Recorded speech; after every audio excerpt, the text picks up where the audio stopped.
Good morning, good afternoon, good evening, and once again, welcome back to the Grand Prix World Series. My name is Topher Smith, and today we are bringing you a special edition of the Grand Prix World Series for today. League 2 will be hosting the 100th race in the Grand Prix World Series, so we are very excited to see how this one gets on and which of our drivers will take away the honour of winning in the series' 100th race.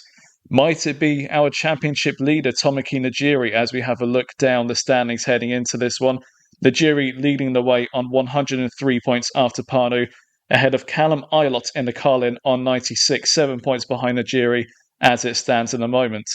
Long-time championship leader Alex Palou down to third in the Ram on 84, ahead of Nick de Vries and Ryo Hirakawa in fifth on 71 points. And then rounding out the top 10, Jake Dennis, Nick Cassidy, Kimi Antonelli, Stoffel Vandoorne and Rotoma Miata picking up a podium last time out behind his teammate Nick Cassidy, who took the team's first win of the season.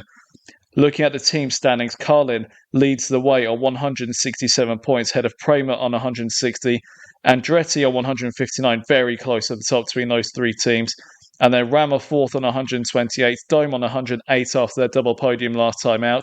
Zach Speed on 80 ahead of Scuderia Coloni on 69, 40 Corsi on 62, Downs on 48 and Surtees on 34. At the bottom of the order in League 2, Real, Larousse and Tolman. How are they going to fare around Anderstorp today?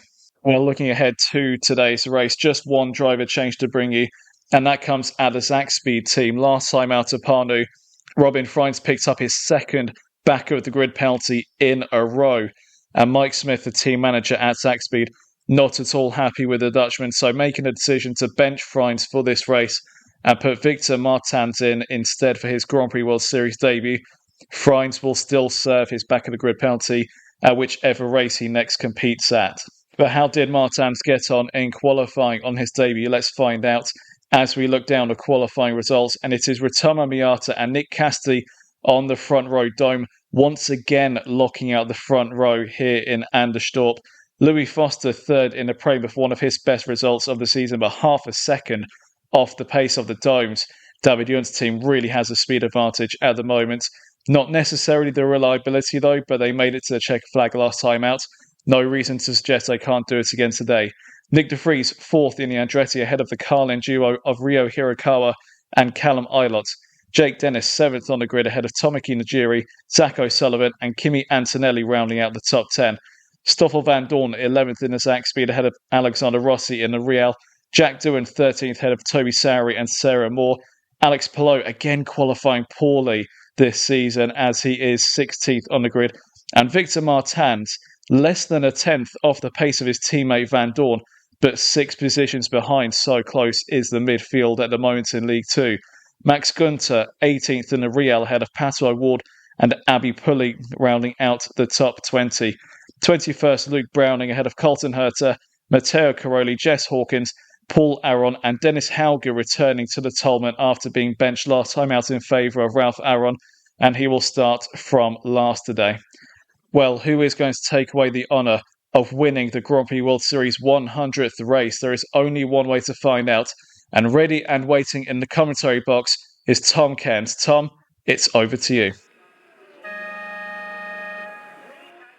Anderstorp hosts its first Grand Prix World Series race. Can either of the Downs pick off where they left off last time out in Panu and come away with a victory and keep themselves in the running for promotion to League 1? The 5 red lights come on now. The lights are on. Lights off! And it's go in Anderstorp. Miata gets away well, as does Cassidy, but Cassidy will have the inside line. In fact, it's Miata who remains in front temporarily, but it's Cassidy who takes the lead on the apex into turn 1. So Cassidy takes the lead for the time being, at least ahead of his teammate. And we've got Nick de Vries in third position in the Andretti, followed by Callum Ilott, who's just been overtaken by the Prema of Louis Foster, who goes up into 4th place for a brief moment. But it's a Dome 1 and 2 as we speak. There we see Kimi Antonelli in 6th place in the Coloni, trying to keep Coloni in the hunt for promotion as well. He's behind Louis Foster, behind Antonelli is the Prema of Tomoki Najiri, and it's the Andretti of Jake Dennis in 8th place, followed by Ryo Hirakawa and Zach O'Sullivan running up the top 10 so far. You can see the drivers heading round the course, through the infield. The Anderstorp circuit last hosted Formula 1 back in 1978. And they're heading down this back street. There is a small kink before they get to the Nora Curven. We'll just keep it known as Nora for now. But we see Antonelli being overtaken by Tomoki Nijiri, who goes up into 6th place. There's the Japanese driver. And we see a move from the Prema also on Callum Eilert for a brief moment. But that proved to be one that's backfired. But that one is done. And it's so far so good for the Dome team. Antonelli up the inside of Nijiri, determined to get back 6th position in the Coloni. Antonelli's teammate Toby Suri is further behind in 12th place. And there we see Jake Dennis going through on Ryo Hirakawa for 9th place. Or for 8th position rather. Behind Hirakawa is the Real of Alexander Rossi. And there we see Toby Suri up the inside of the 40 of Sacco Sullivan. Oh, and there's contact made! And it looks like Suri's race is all but done. Unbelievably, it's not. But his front wing has gone, and I wonder if he got hit from behind by the Zach speed of Stoffel van Dorn, or whether it was just a simple coming together with the 40. In fact, it was a coming together between the 40 and the Coloni. That's left the Coloni with damage there, and Toby Suri has got no rear wing or front wing to his car.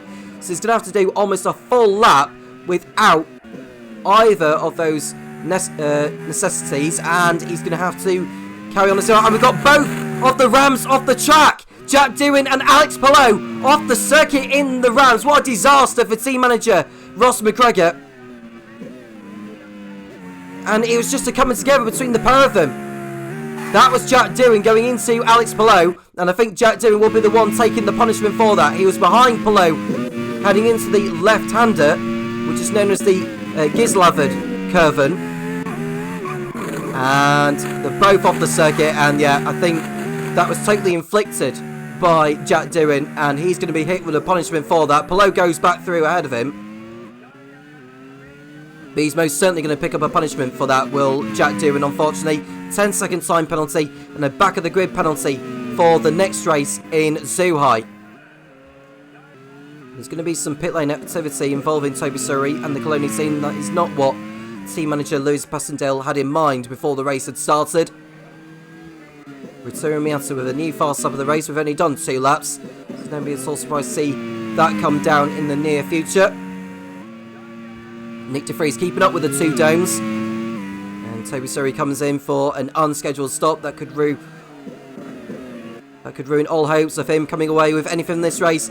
And it's going to be retirement for the Sack Speed. It's the debutant Victor Martin. He's going to be pulling out with some form of mechanical issue. And the Frenchman is going to pull off on lap 3. And that's a terrible sight there for team manager Mike Smith. Victor Martin substituting for the Dutchman Robin Freins. And I wonder whether Mike Smith may be ruin dropping Robin Freins in place of Martin, because Freins would have come into this with a back of the grid penalty for his shenanigans last time out in Estonia. It's one Zach Speed left in the race now. Stoffel van Dorn running in 13th position. We've just seen an overtake from Antonelli, or Antonelli keep hold of the place ahead of Ryo Hirakawa. Nick Cassidy with a new fast stop of the race in 2nd place. A 1 minute 14.4. There's an entry problem up ahead, and it's Louis Foster in the Prema. We don't see this too often at Prema. Not as much as others anyway. But it's the retirement for the Brit, Louis Foster. It's game over for one of the Prema drivers, which is not good for Alex Johnson's hopes for promotion. We've got 5 races to go after this one in League 2. And that might open the door for the likes of Carlin. Ram possibly, Dome definitely as well. But it's game over for Louis Foster on the 4th lap. His race comes to an end. That promotes Sarah Moore up into the points. She's only scored points once this season so far. That came at Indianapolis. I think they're having trouble getting... I think Miata has been overtaken by Nick De Vries. And I think we're going to see why in a moment. And I think he's pulled off as Miata. He has! He's out! Rito Miata's out from the race lead! Another retirement for the Dome team and for team manager David Yuntz. Rito Miata pulls off just before the end of lap 4. And you could have predicted it as well. All crashing back down to earth for the Dome team. After a double podium last time out in Parnu, it's game over for one of the cars here in Anderstorp. 3 retirements then, after 3 laps, or 4 laps rather. Cassidy into the lead. De Vries now second for Andretti. And it's Callum Isle in 3rd place, and it's the championship leader Tomoki Najiri, the only Prema left in the race now, up in 4th position. And it's Ryo Hirakawa who's got in front of Kimi Antonelli into the top 5. So 2 Carlins are in the top 5 now. Callum Isle in P3 there. We ride on board. He's had a good season so far.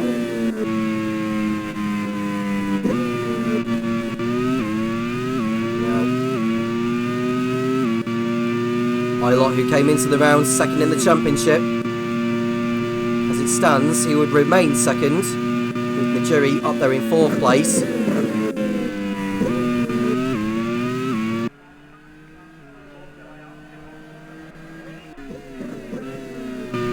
And now we see Jess Hawkins on the inside of Abby Pullim.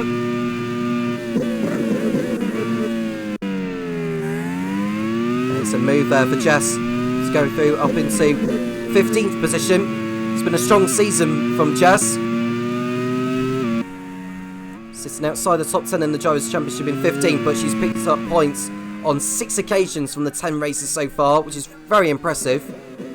Her teammate Jess Moore is up in 9th place now, thanks to the retirements of Miata and Foster.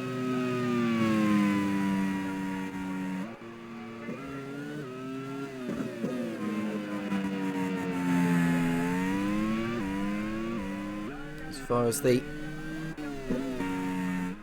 team's championship is concerned, Carlin came into this as the leaders, Prema in second, 7 points behind, Andretti a further point back. Ram, who have already been in the wars in the race so far, with both of Duin and Pelot colliding. And Dome have already got one of the cars out of the race. So it's been a good start to the race really for both Carlin and for Andretti. Their cars running in the top 5. De Vries and Dennis running in 2nd and 7th for the Andretti team. Pato Award has got through on Sacco Sullivan for 10th place in the Dams. Nick De Vries, twice a race winner this season. Or once a race winner, I should say. His race win coming in the opening round in Hokara Pagua. It's Jake Dennis who's won 2 races for Andretti this season, in Zolder and Istanbul. We'll just see Jack Doan go through on Dennis Hauger, who's back in the Tolman after Ralph Aron substituted for him for his home Grand Prix, alongside the brother of his, Paul Aron. There's a yellow flag at turn... Oh, and that's Pato Ward who's pulled off the circuit there. Has he made a mistake? It looks like he has. And it's a mechanical issue for the Mexican. Pato Ward pulls off. And I think it might be a puncher, thinking of it. He's pulled off either way, and it's his race over for O'Ward, who's had a really disappointing season so far, it has to be said. 33 points to his name. He won't be adding to that today. And Alexander Rossi's also out from 8th position in the Real.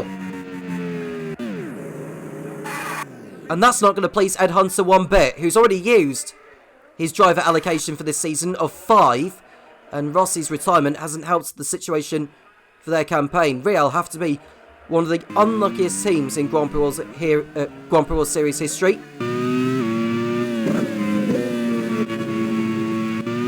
So Pato Award retires, as does Alexander Rossi. 2 more have gone from this race.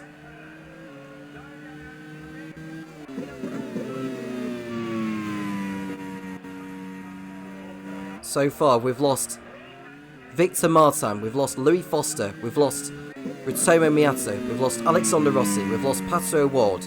We've got a pit stop involving the Real team, and it's Max Gunter And what a really disappointing race it's been for Ed Hunter.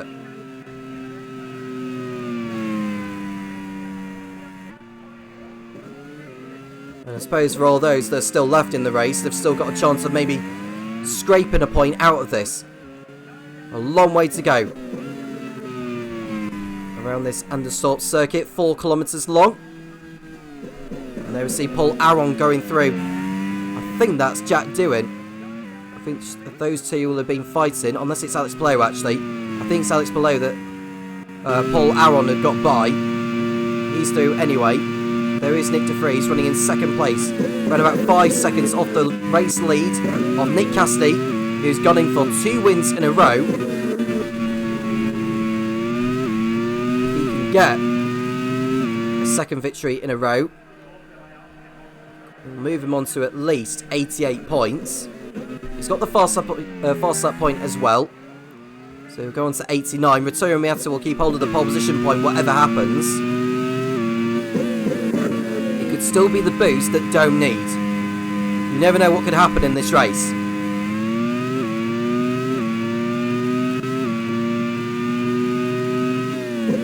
Callum Ilott in 3rd position, ahead of Tom Cairns. It's Rio Hirakawa in 5th place. A good race so far for Carlin and for team manager Perry Brown.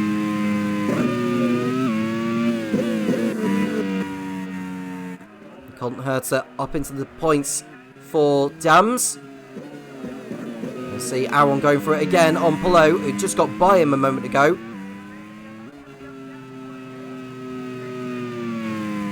Max Gunter has been in the pits, as has Toby Sowry a little bit earlier. But at least they're still going. As is Nick Cassidy, who's having the time of it so far. Just needs to get to the end of the race now. I think only mechanical gremlins are going to stop him from taking victory, which has happened a lot this season for Cassidy, who has failed to finish on a number of occasions. In case you want the exact number, 6 occasions if you were to include Dijon Burgoyne, where he pulled out with 3 corners before the flag. And there we see Abby Pullin fighting it out with her teammate Matteo Caroli, the 2 LaRousse cars who have had a troublesome time of it this season. Only 5 points on the board all campaign. Today though could be a chance to add to the tally. Nick Cassidy in the race lead, 5.5 seconds clear over de Vries, pulling away. It's unlikely anyone will take the fast lap point away from him. There goes Alex Pelot on Paul Aron. Toby Sowry coming into the pits again. Don't know if that's a scheduled stop this time. It could well be. It's only at the end of lap 9. But there we see Nick Cassidy going over the line to start lap number 11. He's completed the 10th lap.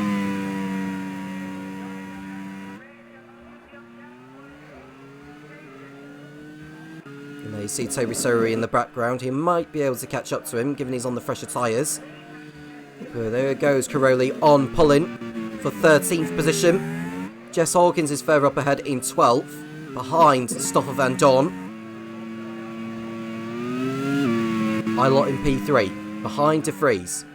Gap between de Vries and Ilott is 3.6 seconds. And we've got Najiri in 4th, De Hirakawa in 5th, with Dennis, Antonelli, Moore, O'Sullivan and Herter in the top 10.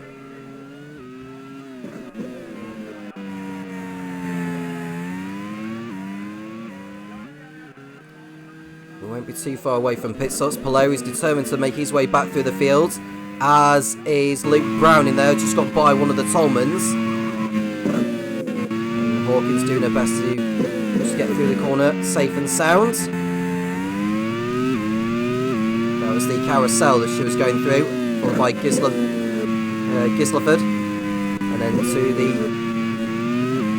right-hander of Sodra. And then the back straight of Fly Grocker. And then there's like a right-hander of Nora, which she'll be navigating through before the last corner of Atlas, prior to the pit straight. And there goes Luke Brown in, on Abby Pullin for 15th position. Pullin begins to struggle now, as the race continues to progress.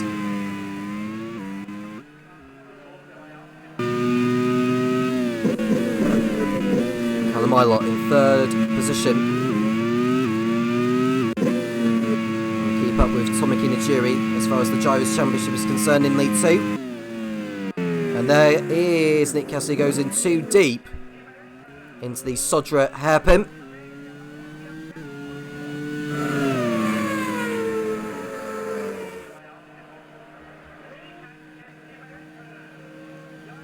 And I think the Anderstorp circuit was previously used as a runway. And I think given the nature of the course, it wouldn't really surprise me if that was the case. Anderstorp, the host for round 11 of 16 in Season 4 of the Grand Prix World Series. After this round we go to Suhai in China, followed by Autopolis in Japan, Sipoon in South Korea. And it's off to Sepang in Malaysia for the penultimate round. And as a change of season finale, it will still be in Australia, but instead of Surfers Paradise, it's going to be held at Phillip Island. And we could well see a lot of the championships being decided there.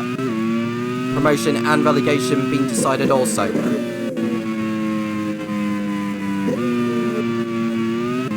Nick Cassidy on that 13 continues to lead. 6.5 seconds is the gap. Milot is pulling away from Najiri. He's beginning to close it, keeping up with Nick DeFries, who's going to be held up by Toby Sorry in a moment. There we see Caroli and Palou in the fight for 13th position.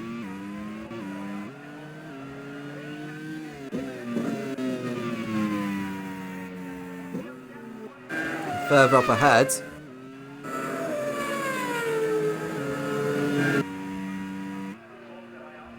seen Sarah Moore, who's in 7th place now, which is good to see. She's in front of Kimi Antonelli, and there we see an overtake from Colton Herter on Sacco Sullivan now. Herter up into 9th position. And Sarah Moore is closing in on Jake Dennis. I never thought I'd be saying that before the race started. There's been some performance from Surtees today so far, under the eyes of Jake Sanson.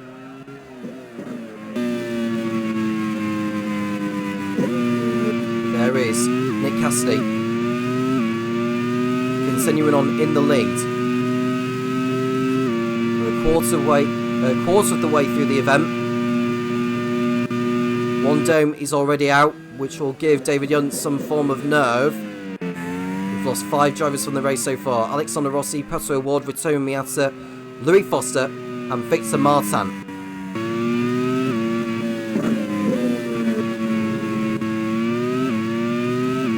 How long will it be before the leaders come in? It's a matter of who will be doing the 2-stop and who will be doing the 1. And how much time will you lose by pitting in? I think for a course like this, I don't think you will lose that much time. But we'll see when the pit stops begin.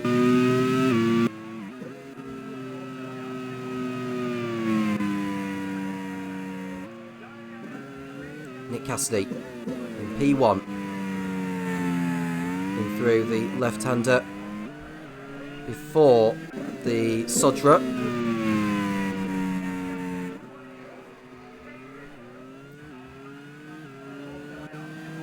And running down on the season 5 calendar for which will take place next season. We'll be off to Caribbean. There's the Caribbean Grand Prix. And then it's off to Campo Grande in Brazil, La Plata in Argentina. It's off to Indianapolis again, and it's off to Rockingham, back to the UK. And it's Dijon-Bourgogne in France, Jerez in Spain, Mugello in Italy, Hockenheim in Germany for round 9, which will be the venue for the mid-season test. And it's off to Poznan in Poland, Brno in the Czech Republic. Hosting its first Grand Prix World Series round since Season 2. Kajala in Finland, Marrakesh in Morocco, Kyalami in South Africa, New Delhi in India, Fuji in Japan, Sepang in Malaysia, and Adelaide, Australia will be the 18th and final round of the season, followed by the non-championship race in Macau. Got a couple of drivers in the pits. Sarah Moore is in pit road, and someone else is as well, which I didn't quite spot. He was running towards the back of the field anyway. I think it was Alex Below thinking of it.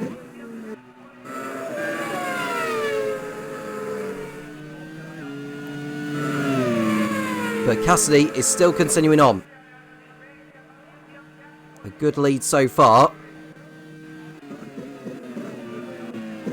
It's one thing to have a fast car, but getting to the end is what matters more. Here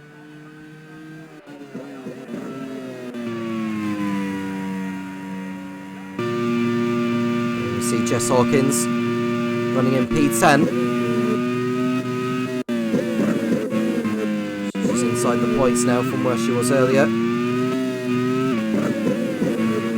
And she's coming to the pits. And ahead of her is Colton Herter.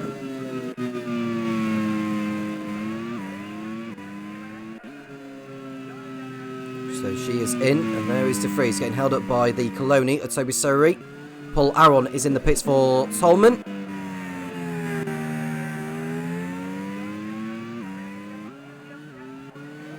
And so Herter will rejoin the race ahead of Jess Hawkins. And Max Gunter has moved up a position as well, but remember he came in for an unscheduled stop.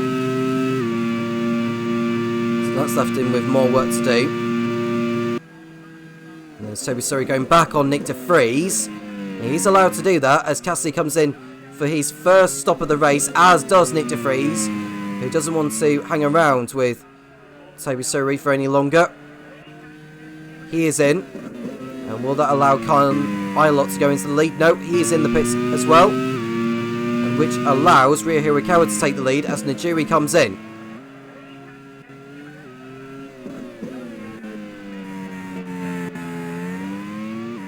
Alex Below rejoins the race in 19th.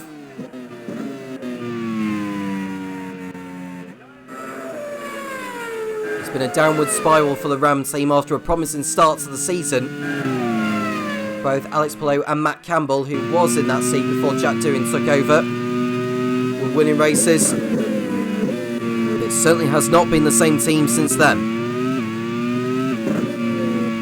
Might be something for team manager Ross McGurrigan to think about with what he'll choose to do at the next upgrade window, which will open after the next round in Zhuhai.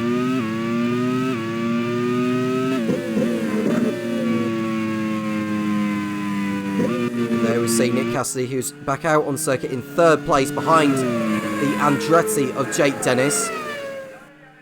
Don't think it'll be too long before he gets to the rear of him. Now, will he decide to come into the pits at the end of the lap, or will he remain out there? He'll remain out there for the time being. And there we see Stoff Van Dorn fighting it out with Callum Ilott, who goes to the outside, but Van Dorn will to the inside, goes through on Ilott. Now, has Ilott picked up an issue? He's only just been into the pits. We'll wait and see whether he carries on. Caroli comes into the pits for LaRose. Ilott stays out there, goes to the inside of Van Dorn. That's a rather some dunk overtake for the Brit, who heads through. He has lost time battling it out with him. Caroli goes through.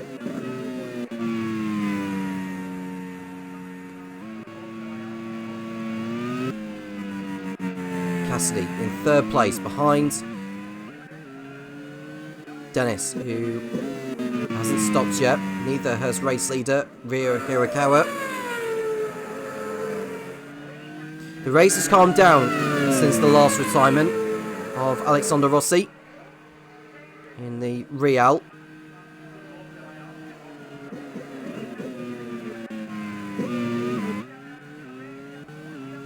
Coming around now. Will this be a new fast up of the race for Nick Cassidy, I wonder? It's not, but Hirakawa is in the pits, as is Antonelli. That allows Dennis to go into the lead for the time being. De Vries will go through. O'Sullivan will go through unless he's pitting. No, he's carrying on as he is. Eilert goes through. Van Dorn goes through. Najiri just gets ahead of Ria Hirakawa. We'll have a look at Nick Cassidy. Goes through on Jake Dennis. And that is a change of lead. And we've got a familiar face back at the head of the field. Cassidy will stop again before this race is over. There goes Sarah Moore on Kimi Antonelli. And that's a good overtake from Sarah Moore to get through and up into the points again. I think Antonelli just got out in front of Sarah Moore in the round of pit stops, and Sarah Moore's just completed an overtake on him. And Jack Doohan, who is still ahead, is presumably on the one stop. Jess Hawkins going through on Max Gunter for position now. It's a good overtake by her. But there is De Vries in third place on track, behind his teammate Jake Dennis, who we expect to be doing the one stop. But De Vries has come back into the pits with a throttle problem.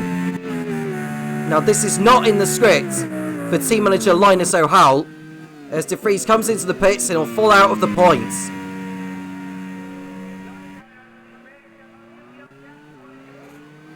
He'll probably have to do another stop later on as well.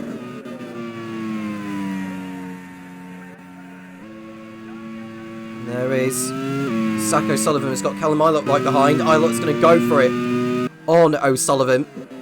And Eilert completes the overtake, and that's him through.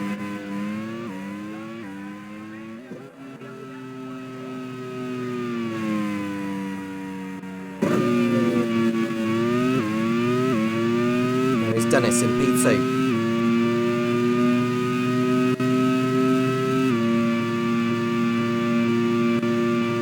Hopes rest on him now for the Andretti team. De Vries into the pits with a problem. He's come out behind Jess Hawkins in 13th. Here we see the Sax Speed and the Prema going toe to toe. Van Dorn and Najiri are fighting it out.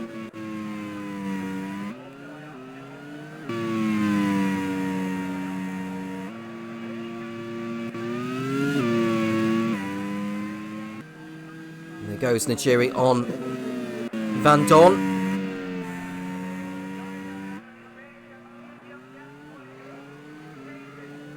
Hirakawa is behind Van Dorn for position. Eilert in third place.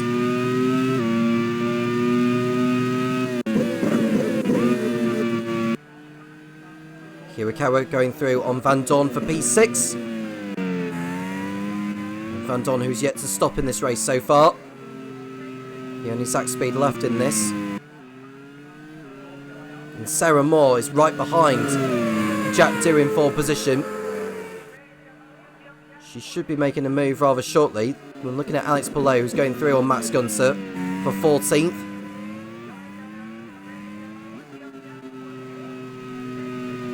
And a new fast stop of the race for Nick Cassidy at 1:14.3.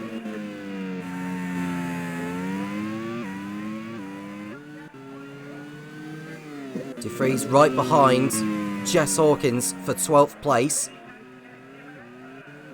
And we should see an overtake from Sarah Moore on Jack Doohan in a moment. And Jack has yet to stop in this one. There's Toby Surrey on his own at the back in 21st and last place. He's got 14 seconds to make up on Luke Browning.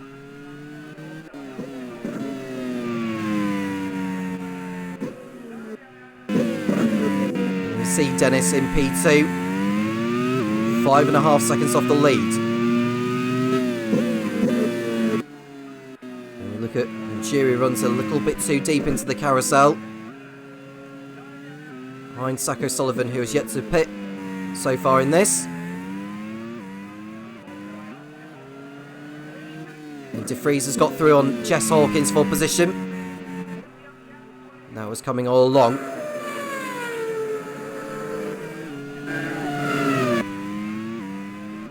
Dennis in P2, starting another lap.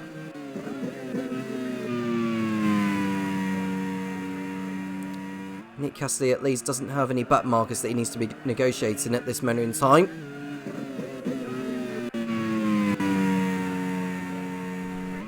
Najiri is behind O'Sullivan for position.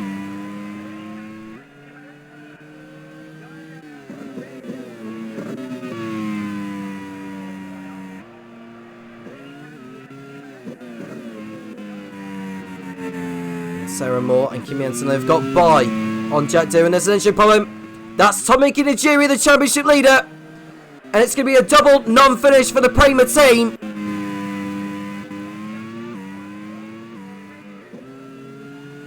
A twist in the title race, and this changes the complexion in the race for promotion as well. Good news for Carl in this, and it's also good news for Andretti. And the car is on fire. The problem is terminal. It's game over for Prema and for team manager Alex Johnston.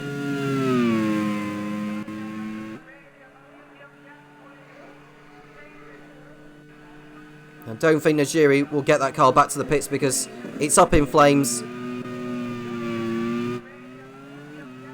And so it is game over for the team.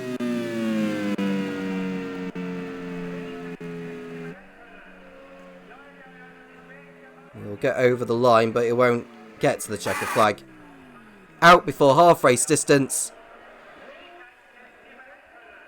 And this is great news for Callum Ilott. If he remains where he is, he'll take the lead in the championship. Najiri's race goes no further. Sixth driver to retire. And we've got also another retirement. It's the race leader, Nick Cassidy. On lap 25. And Dome are also out of this. Not what they needed. Jake Dennis goes into the lead. Cassidy pulls off and he's out of the lead to Anderstorp Grand Prix. He pulls off in the same place as Jake Dennis comes in for his only stop of this. And surely that spells the end of Dome's chances of promotion this season. And there we see Nick de Vries fighting it out with...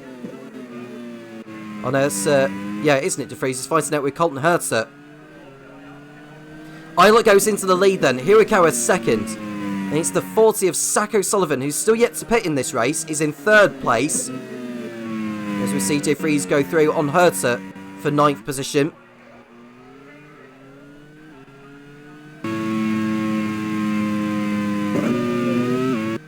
Keeps getting better and better for Carlin in this. And there's Jake Dennis, who's just been overtaken by Kimi Antonelli shortly after his stop.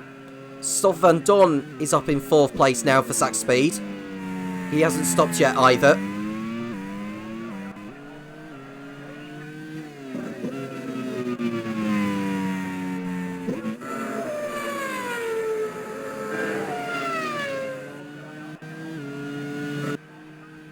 Ryo Hirakawa in P2. It's a Carlin 1-2. They achieved a 1-2 finish earlier in the season at the Nürburgring. They're going for it again here as we see Dennis is about to lose another position to Sarah Moore, who's considering to have the race of her life so far in this.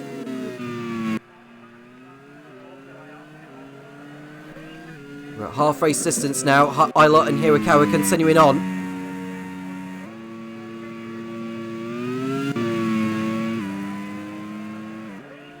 Ilott will go into the lead of the championship as it stands. We've still got the second round of pit stops for those who are doing the 2 stops to come. And Jess Hawkins is unfortunately not going to get to the checkered flag this time. She's slowed down on lap 27. And it's a disappointing end to her race. And that's the 8th driver to retire from this one. We're down to 18. And she pulls off with gearbox failure. That's another one gone from this. 4.1 seconds is the margin, and Jake Dennis is going for it on Sarah Moore, determined to get the place back and not lose any more time.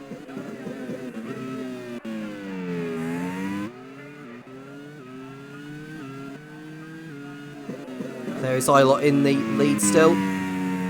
4 seconds clear over Rio Hirakawa as Jack Doohan finally comes in for his only stop, which allows De Vries, Herter, Caroli, Pillow, Pullen, Gunter and Aron through. Doohan does have that 10-second time penalty for the collision that he caused with his teammate Alex Pillow in the opening stages.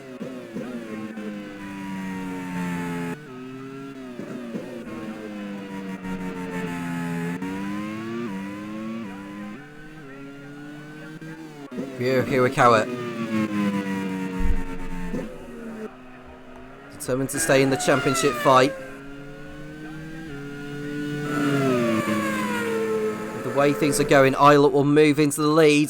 He'll get 25 championship points in this race, which will move on to 121. Ryo Hirakawa, by finishing second, will move in front of Nick De Vries and Alex Pillow into third place, and the jury will drop down to second.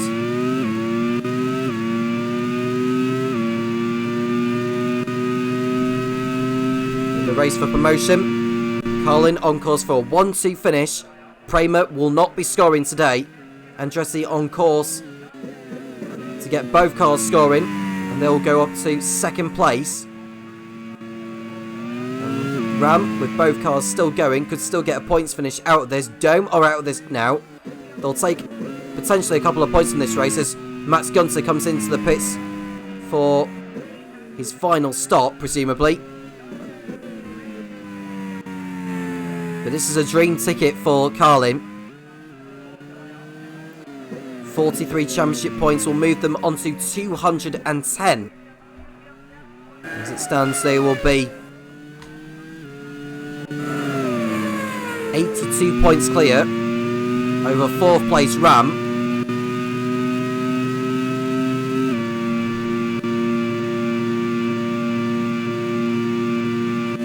Carlin are very close to a place in League One, but it's not done yet. Zach O'Sullivan into the pits from 3rd place. It's been a strong race from Zach.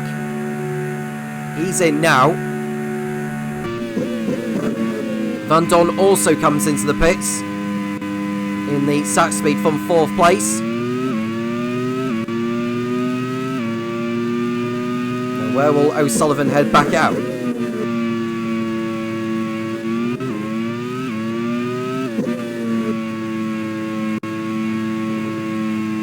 And O'Sullivan will rejoin in 11th place ahead of Van Dorn. O'Sullivan, I think, is rejoining some relatively clean air. He'll have some cars to overtake before we see more pit stops for the 2 stoppers. And all of this has played into the hands of Sarah Moore, who's on the 2 stop.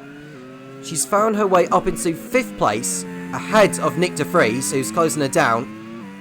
This will be by far Moore's best result of the season.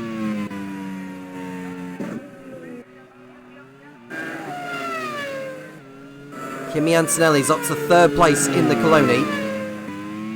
His teammate Toby Soru is at the back.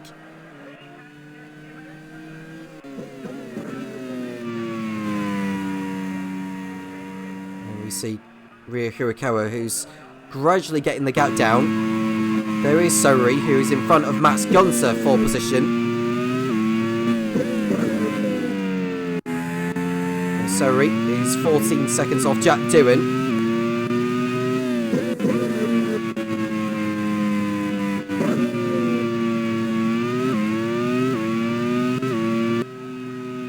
Back to Hirakawa.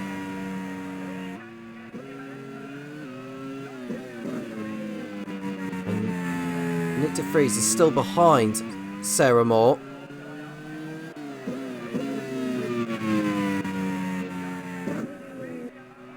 Colton Hertz 7th, Matteo Caroli 8th, Abby Pullen 9th, and Alex Poe inside the top 10. Both of the LaRussas are in the points, which is great news for them and for team manager Chris Hosey, who's had little to celebrate this season.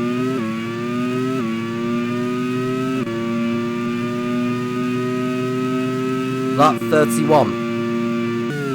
22 laps remaining, make that 21 laps remaining because Ilot's just gone over the line. De Vries going to the outside of Sarah Moore, can't quite do it there. Will he wait until turn 1 to make the move? We'll find out in a moment, but here is Callum Ilott. And Sacco Sullivan, who's just pitted, is going through on Alex Palou for 10th place. And De Vries has got through on Moore at turn 1. He's now back up into the 5th position behind his teammate, who's going after Kimi Antonelli.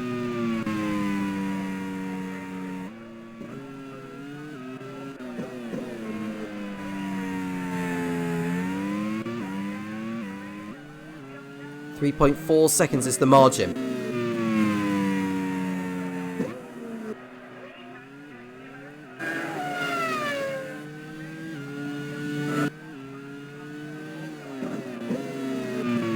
Antonelli running in a strong 3rd place. This has been his best race for a while. His last podium finish, well, his only podium this season came at Indianapolis. He's only finished in the points once in the last 5 races.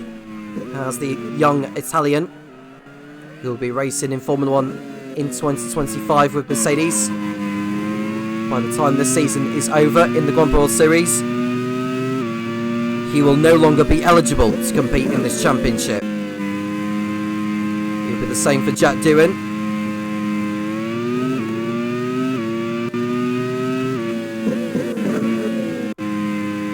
And Abby Pulling comes in. She is the first of the 2 stoppers to come in. And we'll watch Luke Brennan, who I think missed a gear on the last corner. He goes through.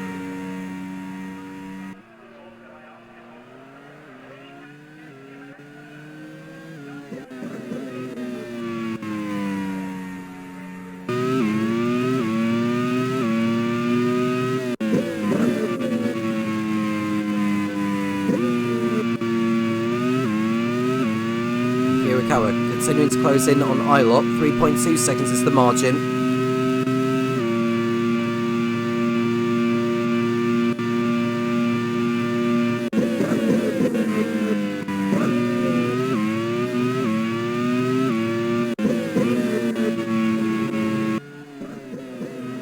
Ilott in P1.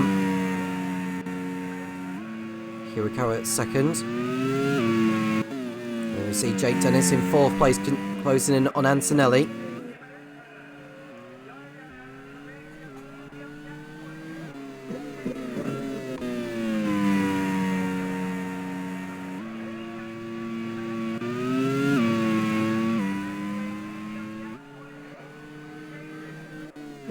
There we see Paul Aron come in for Tolman, which allows Jack Doohan to go ahead. And Aron will rejoin in last position behind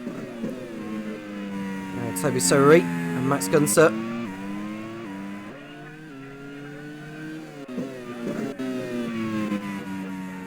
Nineteen laps remaining here in Anderstorp, hosting its first Grand Prix World Series race. There is the League 1 event to come later, so do not go anywhere. And we've got Ilott in the pits, and Hirakawa takes over leadership. Now this is important for Hirakawa's race and for the championship if he is to stay in the hunt. A win here would see him move in front of De Vries and Palou. Sarah Moore coming into the pits also. She was running in 5th position before, or 6th position rather, before she came in for her last stop.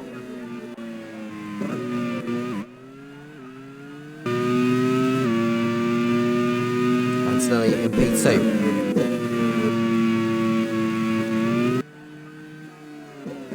But Sarah Moore has come out of the pits behind Jack Doohan.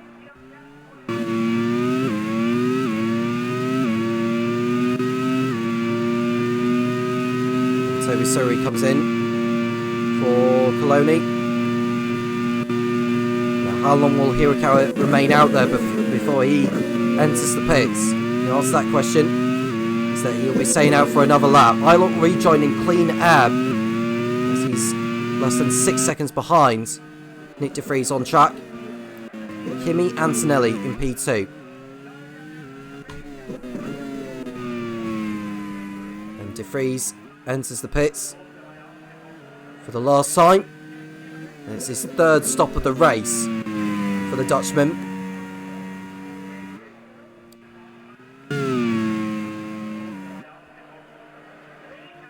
And Sarah Moore going to the outside of the Tolman.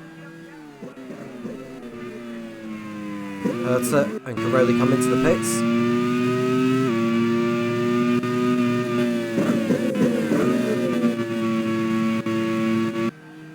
Sarah Moore going to the inside of Dennis Hauger into turn 1, and that's a position change for the Brit, gunning for her second points finish of the season.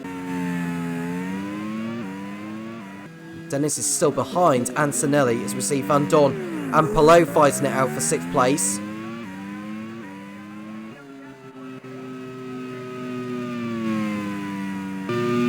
Alex Palou has pitted only the once as Hirakawa comes in a couple of laps after Callum Ilott came in.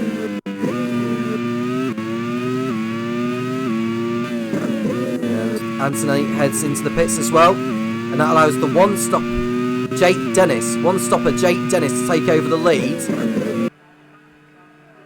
But how long will he remain out there for? He's only 6 seconds clear of Callum Ilott, and Ryo Hirakawa will rejoin in 3rd position. As we see Palou head into the pits for the last time. Releases Stoffel Van Dorn. He will go in front of Kimi Antonelli. He's now 7th, had a Jack Doohan, who has that penalty hanging over him for the collision with Palou earlier in the race, which would see him fall behind Sarah Moore and Colton Herta as it stands.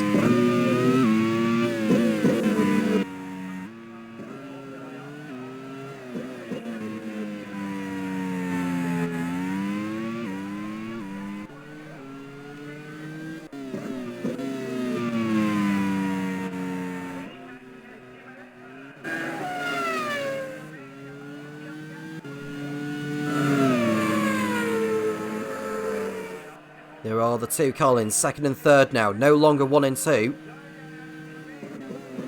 It's Jake Dennis who's in the lead for Andretti.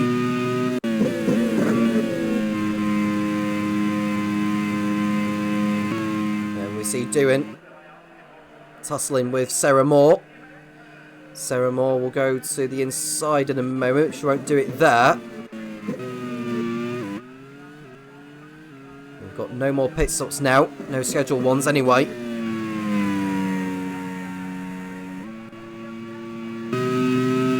There is Sarah Moore going through on Jack Doohan for 8th place.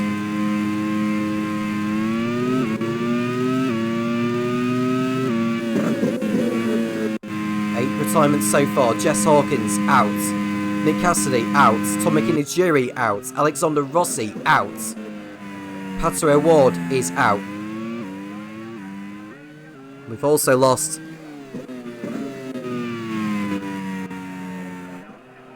Louis Foster. We've also lost Ritoru Miyata and Victor Martin.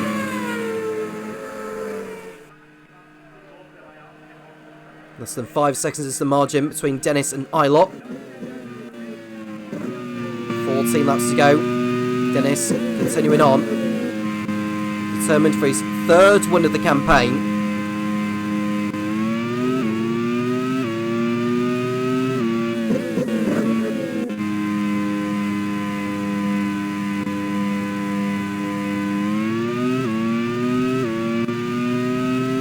Keep Andretti in the hunt for promotion to League One.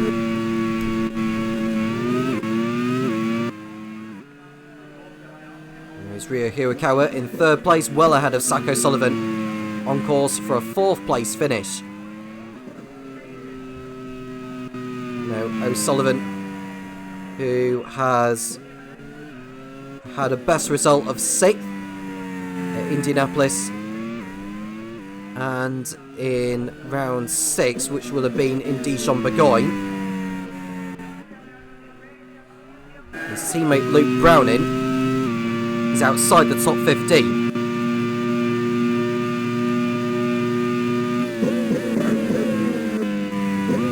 Chance of him coming away with anything are very, very slim now.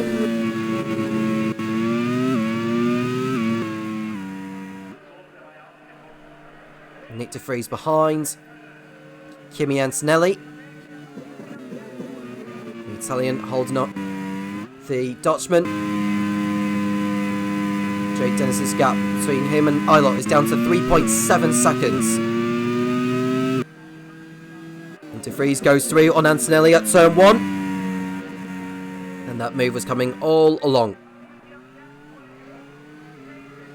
And I don't think it'll be too long before he gets by Van Dorn as well. And there may be a chance that you can go after Zach O'Sullivan and get a 4th place finish, which is some drive by Nick de Vries' standards.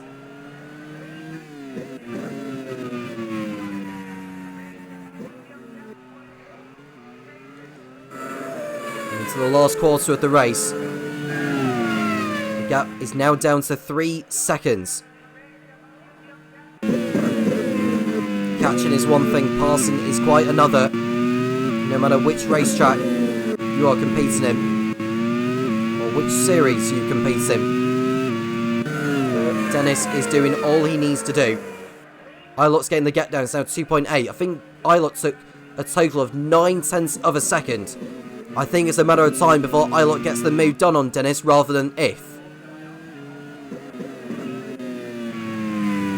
If Eilot gets by, can Dennis keep hold of 2nd place? Van Dorn is not going to be keeping hold of 5th place any longer because de Vries has got by him at turn 1 at the same places where he was able to get through on Kimi Antonelli. De Vries back up into 5th place with 12 laps remaining.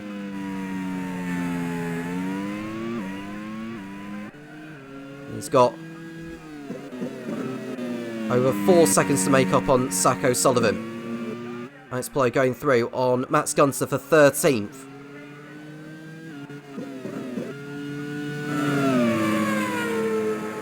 There's Eilert.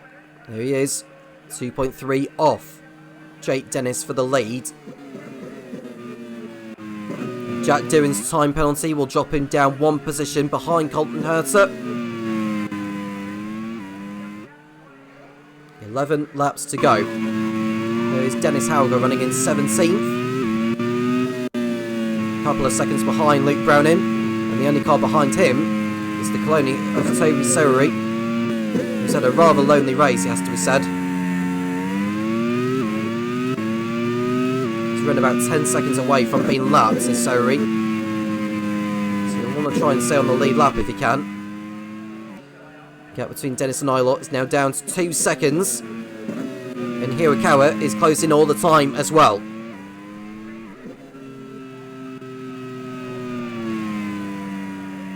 This could potentially be a 3-way fight for the win, you know. It really could be. And de Vries has got the gap down between him and O'Sullivan to around about 3 seconds. We're right on board with Sarah Moore, who is closing on Stoffel Van Dorn in the fight for P7. You can also see Antonelli ahead.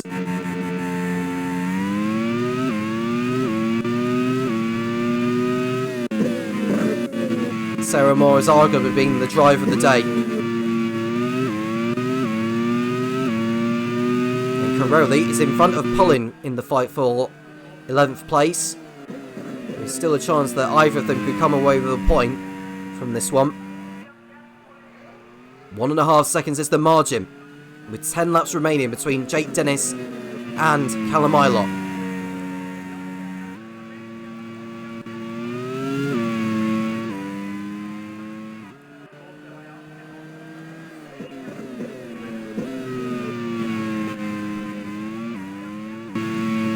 O'Sullivan running in 4th place ahead of de Vries. Gap is around about 2 seconds now, and I imagine it'll be less than that. It is less than that. 1.8. Absolutely flying is Nick de Vries.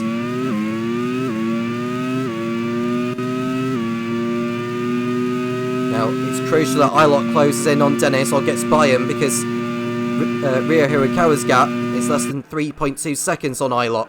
And there he is.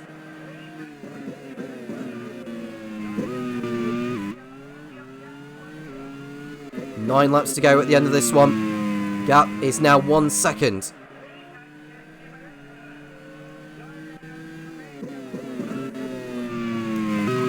Luke Browning in 16th position behind Paul Aron. Now Luke Browning, who won the League 2 Indianapolis Grand Prix earlier in the season, he's not going to be coming away with a championship point.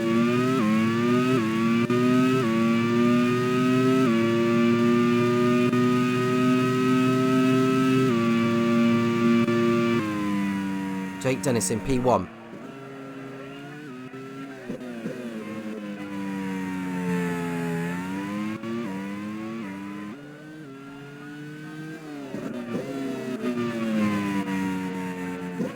Here's Dennis doing his best to hold on. Now Callum Ilott, who's already won this season at Hewitt Park. Ryo Hirakawa is less than 2.9 seconds off Callum Ilott. And there we see de Vries on the tail of Zach O'Sullivan for 4th place. And won't go for it into the right-hander. The penultimate turn of the circuit, the Nora Curven. And Ilott is within sight of Jake Dennis for the lead here, but we're looking at the battle for 4th place as de Vries goes through on Zach O'Sullivan. And Ilott has taken the lead of the race from Jake Dennis as well. Callum Ilott has taken the lead of the Lead 2 Anderstorp Grand Prix with 8 laps remaining. A big move in the race for the title. We're going to see the overtake now. Callum Ilott on the inside of Jake Dennis into turn number 3, and that is him through in the closing stages. And his 3rd Grand Prix World Series win is going to be coming his way by the looks of it, unless there is another twist in this.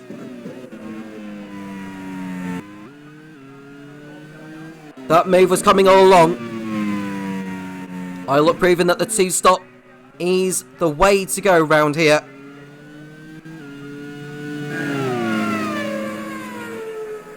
And whilst it's good news for de Vries, he's got through on O'Sullivan, it's not so for Dennis. He's been overtaken by his compatriot, Callum Ilott.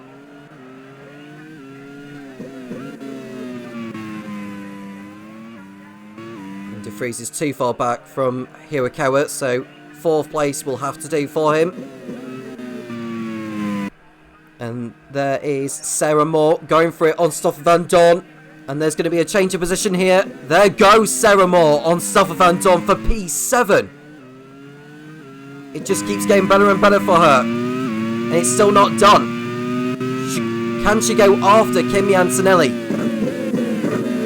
for 6th position? She's got 4 seconds to make up in 7 laps, which I think is going to be a tall order, but she'll give it a good go. Gap between Dennis and Hirakawa is less than 1.5 seconds.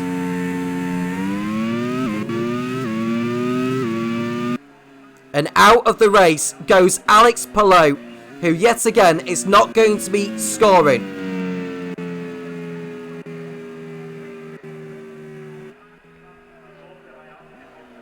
It's race over for the Spaniard, and it's not a pleasing sight for Ross McGregor.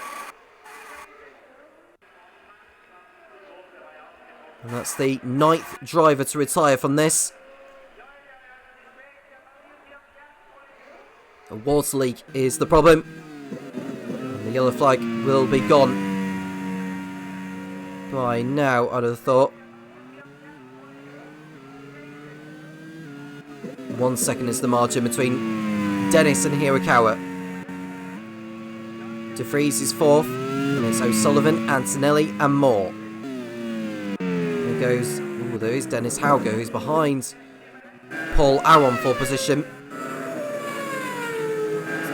Toby Sowell is another 11 seconds off this bunch.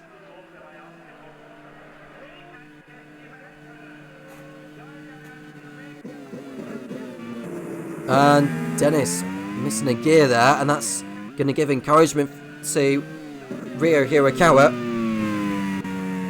who's going to be right into the slipstream here on this back straight. It could well be a Carlin 1-2 in a moment, as Hirakawa will be tucked up in the slipstream. He goes to the outside initially, but will he cut back on the inside? No, he's going to stay there, and Jake Dennis is able to hold him off for now. And we are going to start lap 47. Eilert in the lead. Hirakawa determined to get in front of De Vries on the pit straight. Will he go for it into turn 1? The answer is no. But he might go for it into turn 2 if he's close enough here. He's not quite there yet, is Hirakawa. But he's right up behind the Andretti once more. Hirakawa going for it into turn 3 on the inside, and it's second position going in the way of the Japanese driver. Ryo Hirakawa moves up into second place. Carlin are on course for their second 1-2 finish of the season if they remain where they are right now. Dennis down to third place. We see Jack Doohan, who's trying to make up the 10 seconds. And as it stands, he'll fall out of the points because Matteo Caroli has got the gap down to under 8 seconds. So the Roos could get a point out of this.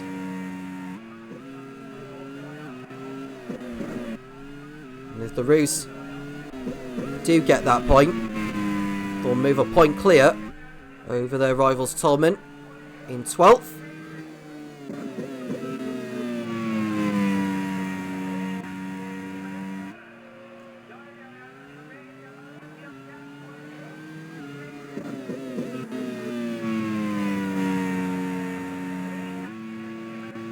Four laps remaining. Eilert leads. Hirakawa second. It's Dennis. De Vries. O'Sullivan on course for his best Grand Prix World Series result in 5th.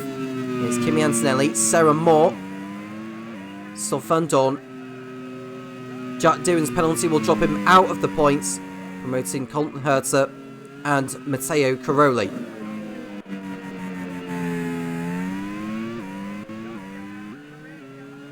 There's still time left in the race for things to change. We've seen it all before.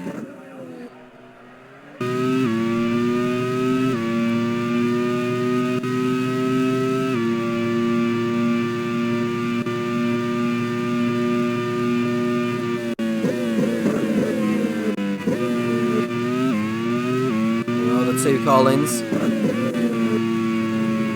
Looking very, very strong right now. Andretti looking good to go up into second place in the team's championship, ahead of Prema, well clear of Ram. A double non-finish again for the Dome team after locking out the front row.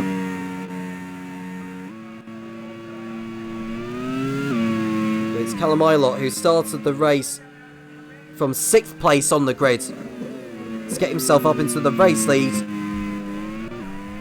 It's going to be quite a photo finish, actually, involving Eilert, Hirakawa and Dennis.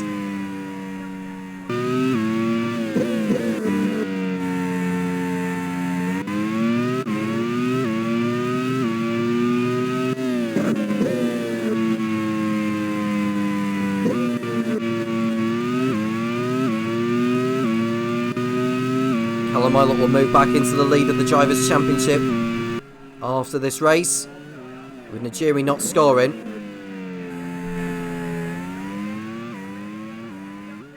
Need to freeze by finishing in 4th place, will move in front of Pelot. But Hirakawa's second position will move in front of De Vries and Pelot, so it will be Eilert, Najiri, Hirakawa, De Vries and Pelot in the top 5. Kimi Antonelli's 5th place will move him in front of Cassidy to 7th position.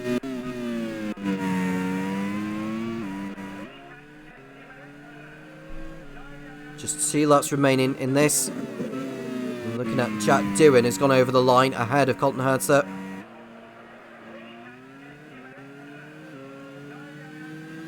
Jack Doohan could end up losing another position at the end of this race because Abby Pullen is beginning to get the gap down. The gap between Doohan and Pullen is 11.4 seconds. The leaders are about to start their final lap. Hirakawa is actually closing in on Aylott. Gap is 1.6 seconds.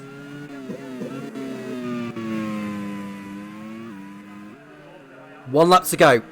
Aylott has started the final lap.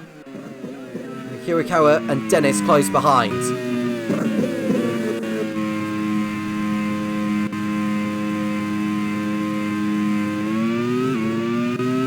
De Vries on course for 4th place after pitting 3 times. Had it not been for that, he could have been leading the race.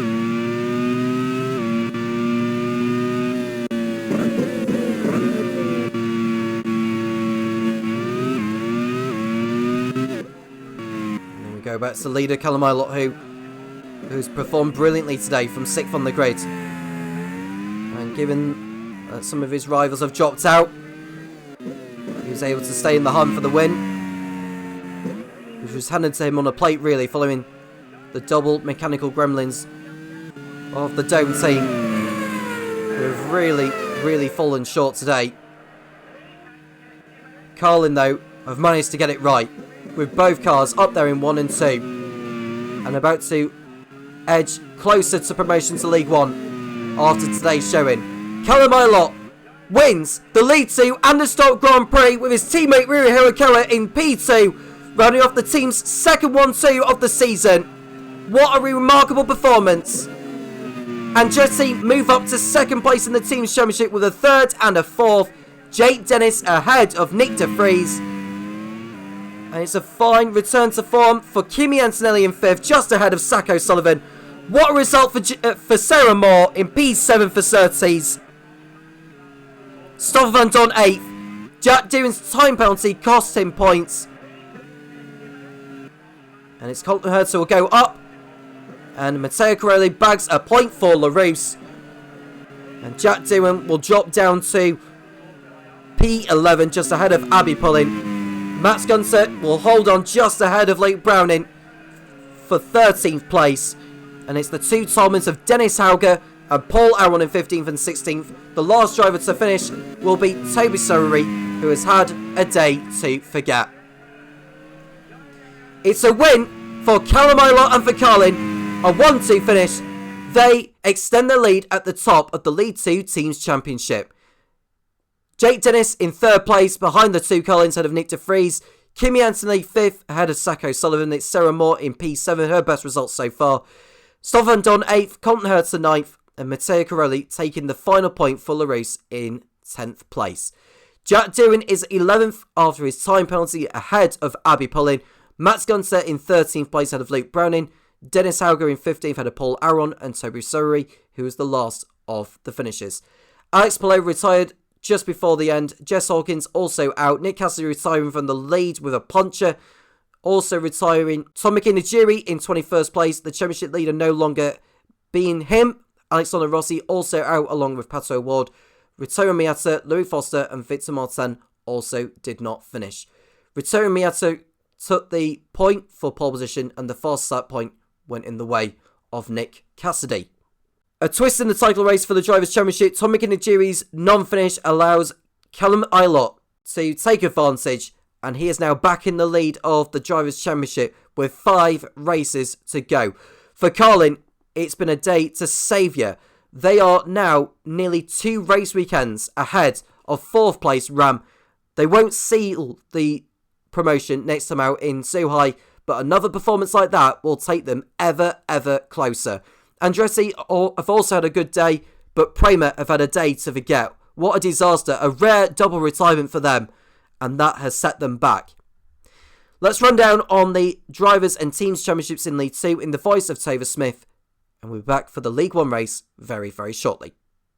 A huge result for the Carlin team there as they finish first and second. Callum Ilott leading home Rio Hirakawa, and that is going to be huge in the championship fight, not just for the teams, but for the drivers as well. As we take a look at the points here, Callum Ilott has moved into the lead of the championship.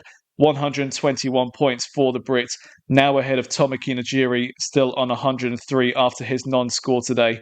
Nick De Vries up to third in the standings, 1 point ahead of Rio Hirakawa. Alex Palou down to fifth, still on 84, ahead of Jake Dennis, Kimi Antonelli, Nick Cassidy, Stoffel Van Dorn, and Ritomo Miata rounding out the top 10. And looking at the teams, it looks like Carlin might be starting to put one hand on the trophy here. They're definitely looking set for promotion into League One next season. They sit on 210 points now ahead of Andretti on 186. Prema still on third on 160 ahead of Ram on 128. Doma on 110 ahead of Zaxpeed on 84. Then Scuderia Coloni, 40 Corsi, Dams and Surtees round out the top 10, with Real, LaRousse and Tolman still occupying the bottom three positions. But now we look ahead to today's League One action, the 101st Grand Prix World Series race. And heading into today's event, Sebastian Buemi leads the way in the driver standings on 110, ahead of Felix Rosenqvist in the Arrows on 93, Jean-Eric Verne putting both Prosts into the top three in the standings on 77, Joseph Newgarden and Earl Bamber, the two Leighton Houses, together on 73 and 64 points respectively. Scott McLaughlin and HRT sixth on 61 ahead of Raffaele Marcello, Mahavira Kunathan, who returns after his race ban last time out, Kamui Kobayashi and Scott Dixon rounding out the top 10. Scott Dixon, our reigning two-time champion, looking highly unlikely that he's going to retain his crown this season. Looking at the team standings as well, Prost has two drivers in the top three, and as such they are leading the team standings on 187. The red-hot favourites to win the title at the moment, but anything can happen in the last few rounds of the season. Leighton House, their closest challengers, 50 points behind on 137. Arrows on 121 ahead of HRT on 91. Simtek fifth on 88 ahead of Force India on 84. Minardi and BAR on 79 each ahead of Mana and Onyx. And currently occupying the relegation zone slots, Fomital, Mastercard Lola and Pacific Grand Prix. Can they claw their way out of those bottom three positions in the remaining rounds? Well, that remains to be seen, and it's going to be a really exciting run-in to the last few rounds of the championship. No driver changes to bring you today for League One, so let's get straight down to the grid, and this grid is a hell of a lot closer than what it was in League Two. On pole position, Nicholas Latifi in the BAR, with Felix Rosenqvist and Scott Dixon less than a tenth behind him in second and third. Earl Bamber fourth ahead of Scott McLaughlin in the HRT, three Kiwis together on the grid in the top five. Joseph Newgarden sixth in the Leighton House ahead of Jean-Eric Verne. Carl Kirkwood with his best qualifying of the season so far. Antonio Giovinazzi ninth in Minardi, and Felipe Nasr rounding out the top 10 in the Fonvital. Mahavira Kunathan on his return qualifies 11th ahead of Antonio Felix da Costa. Pascal Wehrlein 13th in the Fonvital ahead of Christopher Bell, who took his first podium last time out in only his second race. Well done to him for that. Daniel Kvyat 15th ahead of Kevin Estra. Shane van Gisbergen 17th in the Manor ahead of Kamui Kobayashi, Mick Schumacher and Lawrence Van Tor in the top 20. And then at the back, Raffaele Marcello, Pietro Fittipaldi, Mitch Evans, Brendan Harley, Oliver Behrman, and our championship leader, Sebastian Buemi, picking up a back of the grid penalty last time out. So he will go from 26th and last a day. How will he progress through the fields? Points could be possible for the Prost, but he's got a lot of overtaking to do to get there. But all drivers qualifying within a second of each other. If it's that close in qualifying, it should be a close race today. And we can't wait to get this one underway. So let's get straight back to Tom Cairns. Tom, it's over to you. Nicholas Latifi on pole for the BAR team, who have celebrated victory once already this season with Mahavira Kunathan in Zolder. Can Latifi take his first Grand Prix World Series win today? The 5 lights are coming on now. Lights are on. Lights off. And it's go for the last time here in Anderstorp. A good start from the TV, but look at the Leighton House there of Earl Bamber, who's got the jump on Felix Rosenquist. He's through into second place by the time they get to turn 1. Brilliant overtake from Earl Bamber to get into the top 2 positions, but Latifi is pulling away from the rest of the pack. Scott Dixon has got through, and Felix Rosenquist on the inside into the second turn, and that is him through into third place for Minardi. And Rosenquist on home turf is beginning to really drop back at the moment as Scott McLaughlin goes to the inside in the HRT. He's up into 4th place. A really disappointing start for Felix Rosenquist in the Arrows. Someone has lost their rear wing. I wonder who that is. It looks like a Minardi's rear wing that's gone. It looks like Antonio Giovinazzi has lost his front wing in the Minardi, is it? Is that his rear wing gone? It is his rear wing gone. It's the Von Mittel that ran into him. That will be Pascal Verline who's got through, but he'll pick up a penalty, I'd have thought, for running into the rear of the Italian. There we see the German going through. Was it avoidable? Yes, it was avoidable. So there's no doubt that Verline will pick up a penalty for that. And if Jack Doohan got a penalty for that, I would imagine it's probably going to be a 30-second time penalty and a back of the grid shot for the next race in Zhuhai for Pascal Verline. And it's just as I predicted, as far as the regulations are concerned. Verline will drop pretty much to last place by the end of this race, barring any miracle that he'll come away with points by the end of this. He's running in 8th place right now, but we see Scott Dixon who's going for it on Earl Bamber for 2nd place before the lap is out. And that is him through. We can see Giovinazzi who's continuing to drop back with no rear wing to his wagon. It's been an unlucky start to his time in the Minardi squad since he substituted for the sacked Gabriele Mini for Giacomo Pagliaro's team. He's into the pits now as Giovinazzi, but this has left him with far too much work to do. And it's another disappointing sight for the Minardi squad, who have fallen short of promise this season with so many mechanical retirements to their name. Latifi is leading ahead of Dixon. Bamber is 3rd, McLaughlin 4th, it's Rosenquist, Newgarden, Verne, Verline, Kirkwood and Kvyat, who was in the top 10. It's now taken by the Von Mittel of Felipe Nasr.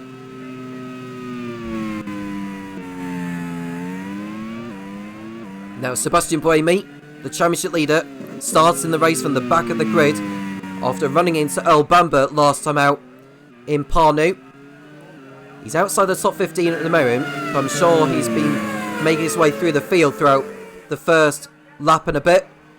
We'll see where he is in due course, but we're looking at McLaughlin who's sending it up the inside of Earl Bamber for 3rd place.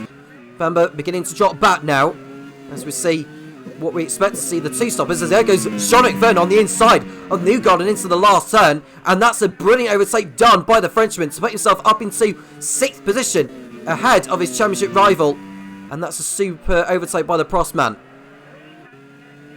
McLaughlin in P3. We're looking at Rosenquist who's tucked up behind the Leighton House of Earl Bamber as they come out of turn 2.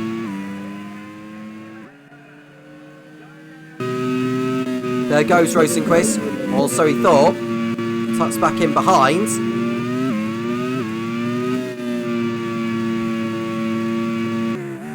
And there goes Van Gisbergen, who's off the circuit. And that is his race over, unfortunately. Now, he was fighting it out with Matavir Gunnifan, who, if you remember, is back from a 1-race ban after running into Scott Dixon in Istanbul. But that was not him being responsible for the incident. That was Van Gisbergen going too deep. And I maybe wonder if it was a mechanical issue that forced him off the circuit. Van Gisbergen, after his great showing in Parnu, is out of the race here in Anderstorp. And that is the first retirement of the race. Now we see Latifi who's got Dixon behind. We see Rosenquist who's going for it now on Earl Bamber at the same corner as where Dixon got by Bamber on that 1. McLaughlin got by Bamber on lap 2. And now Rosenquist has got by Bamber on lap 3. So clearly the right-hander of Nora is not Felix Earl Bamber's favourite corner today so far.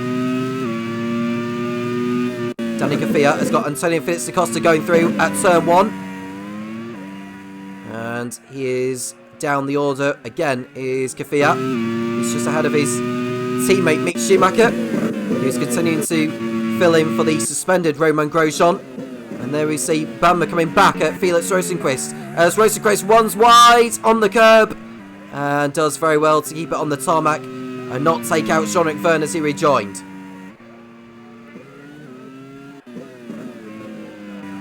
Now Sebastian Buemi is still outside the top 15, so we should see how he's getting on. Now I think he's in 16th position behind Christopher Bell, who finished on the podium last time out in Parnu in only his second Grand Prix World Series race. We're seeing a change for the lead. Scott Dixon through on Nicholas Latifi, and the Kiwi is through and gunning for his second win of the season. He's realistically out of the championship running, unless he's got something to say on that.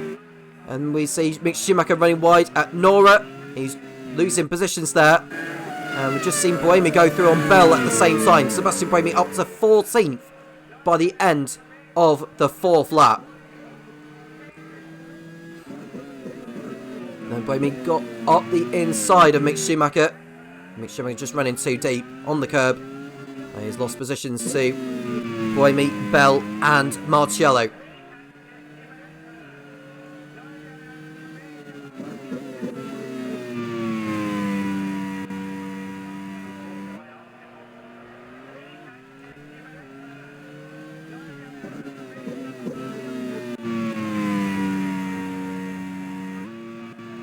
Goes Mick Schumacher, who's aiming for better luck than what he had in Parnu. He ran very well actually up until he retired. Kvyat brought home much needed points for the team in the race to stave off relegation.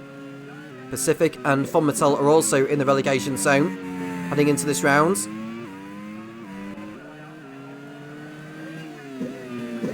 And there we see Kyle Kirkwood. 2 non-finishes from 2 races competing in for the Aero team, in place of the dropped Oliver Rowland.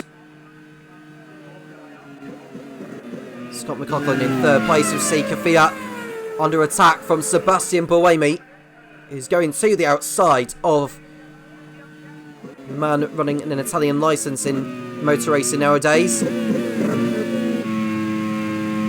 Scott McLaughlin in P3. Ahead of Felix Rosenqvist. And we see Buemi going through on Danica Kvyat for 13th position. This is a great start to the race for Buemi, just what he needed after his back of the grid drop. And the next man ahead of him is the Force India of Antonio Felix da Costa. And going back to race leader Scott Dixon, continuing on his way. Marciello going back at Mick Schumacher.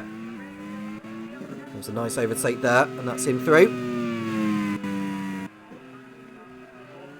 There we see Dixon ahead of Latifi and McLaughlin.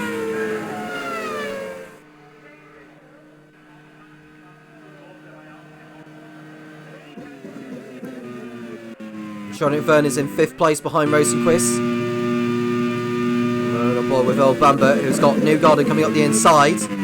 Newgarden goes through on Bamber. And another new fast lap of the race posted by Scott Dixon at 1 minute 14.5. We see Bamber coming back at Newgarden at turn 1. And Sebastian Buemi has now got the fast lap of the race in the Prost. Absolutely flying is the Swiss. And Buemi is now behind Costa. There's another second back from the BAR of Matafir Raghunathan.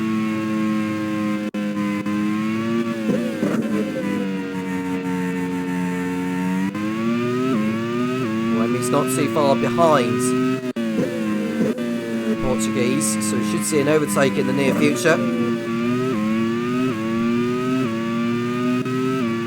There we see McLaughlin. He'll be topped up behind Latifi in a moment. He's going to the inside is McLaughlin, and Latifi does not fight it. McLaughlin goes through into 2nd place. Latifi down to 3rd, and that move was coming all along. Verline going through on Nasser as the 2 Fonmetals swap places. Lawrence Van Tor off the pace compared to previous races. Heading through on Mitch Evans, the only manner left in the race now.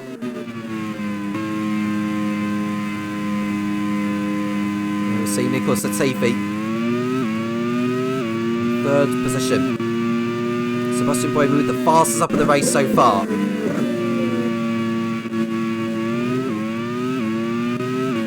How long will it be before he gets by Antonio Felix da Costa? I can tell you that Pascal Wehrlein is tucked behind Earl Bamber for position. Bamber's been overtaken by Kyle Kirkwood. I wonder if Bamber's on the one-stop strategy compared to the others. It proved to be in the lead 2 race that the 2-stop is the way to go. There is Brendan Hartley, who has got Kevin Estra for company. Pietro Fittipaldi in the other Pacific is in 18th, behind Mick Schumacher.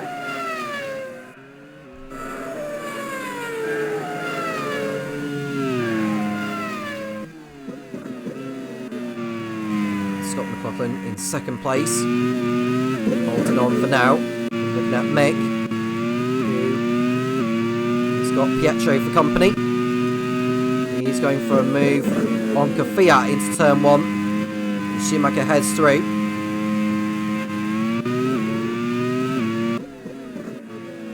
You see McLaughlin continuing on. Dixon is continuing to lead. Dixon's last victory came in Buenos Aires in round 2. 8 times a race winner in the Grand Prix World Series. 7 of those coming with the Simtek team, contributing to his 2 championships.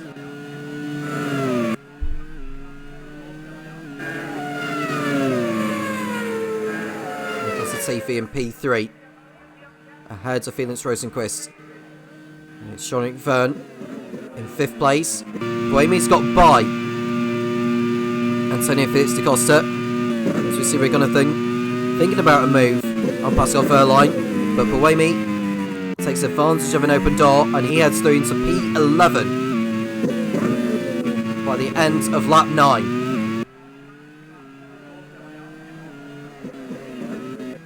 I don't think it'll be too long before he gets onto the rear of Pascal Wehrlein.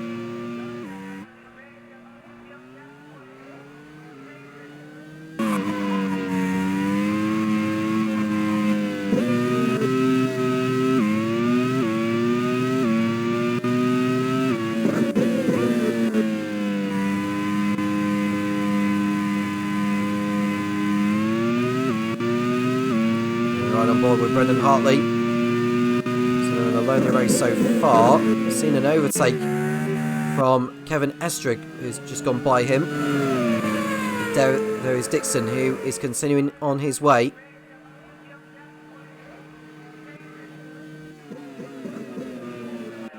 And Buemi on the rear of Wehrlein. He doesn't quite go for it there.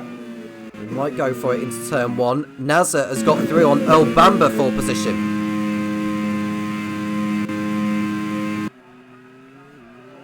Giovinazzi at the back in 25th and last place. Shane van Gisbergen, the only driver out of the race so far.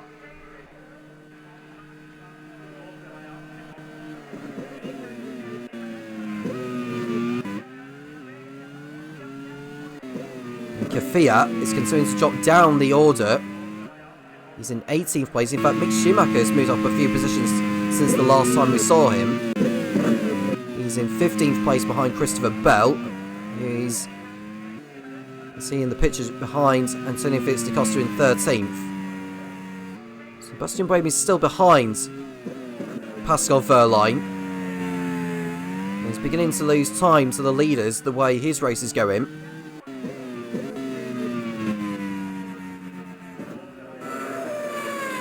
We really should see either Wehrlein going for a move or Buemi going for a move on him. Well, there is Buemi. He's outside of Wehrlein there, but he won't go through just yet. probably go for it into turn 1 if he's feeling lucky.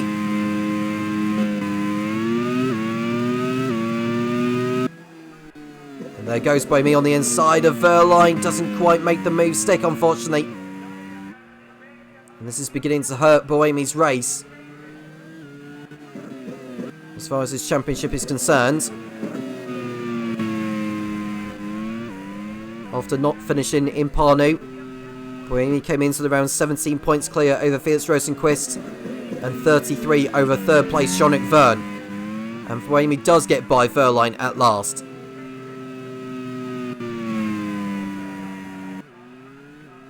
And there we see Dixon in the lead. 3.6 seconds clear over Scott McLaughlin. It's Latifi, Rosenqvist, Verne, Newgarden, Kirkwood, Nazar, Bamber and Boemi.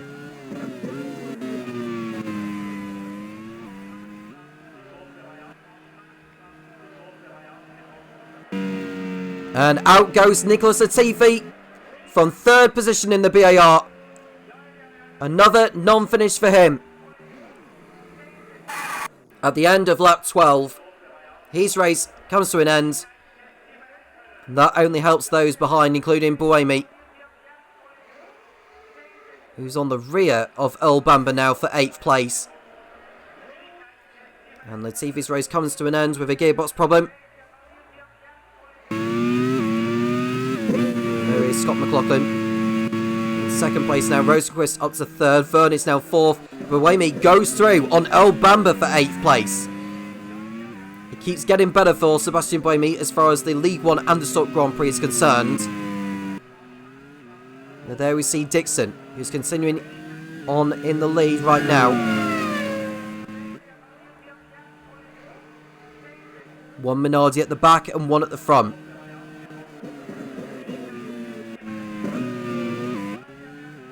And I don't think it'll be too long before Boemi gets to the rear of the Fonmatel of Felipe Nasr. We're not actually too far away from the first round of stops. And I wonder if Boemi's on the 1 stop or the 2. And there's an overtake there from Antonio Fitzdecosta on Pascal Verline.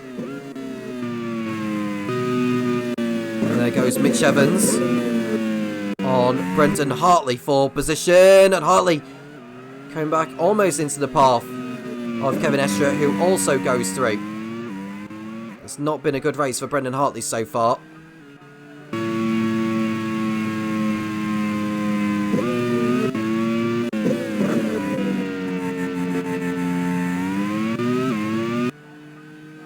There is Verline under attack from Christopher Bell. Behind Bell is Mitch Schumacher and Rafael Marciello. And we've got Pietro Fittipaldi, who's a few car lengths clear of Danny Kafia.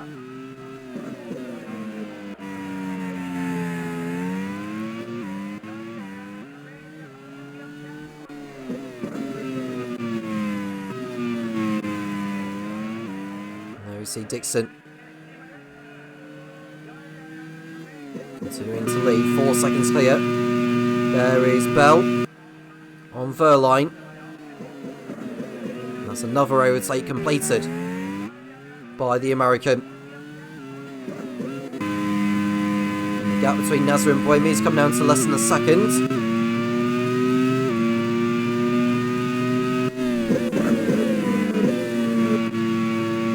Continuing on.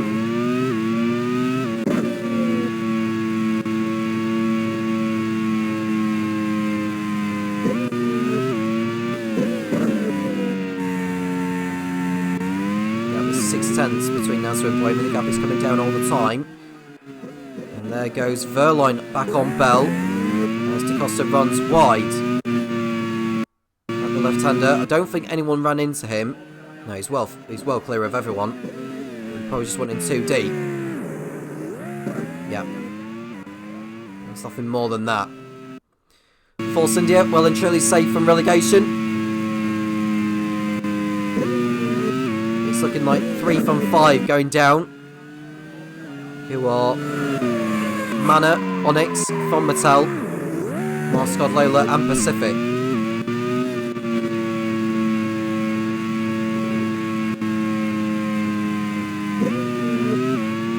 And we've got a pit stop happening over at Minardi. Dixon at the end of lap 15 comes in for his first stop.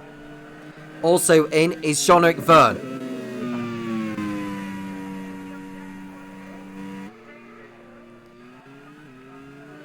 Allows McLaughlin to go into the lead. Rosenquist second, and it's Newgarden, Kirkwood, Nazar and Buemi who are fighting it out now.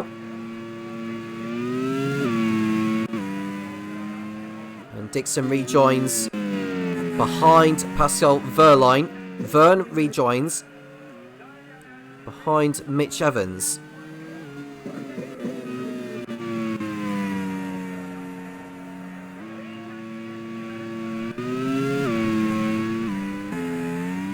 See Rosenquist doing a fine job. Buemi's got through on Felipe Nasr for 5th place on track.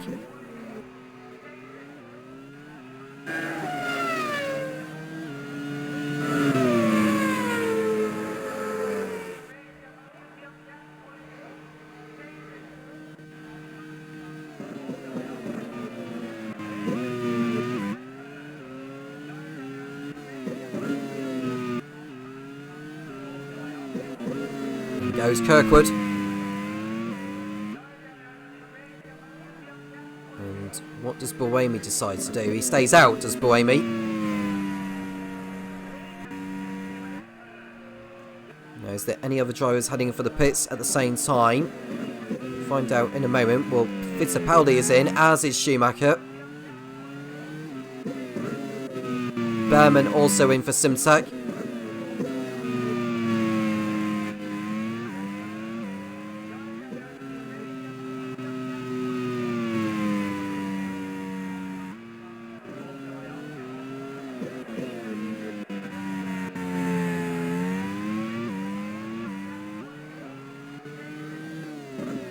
See the arrows of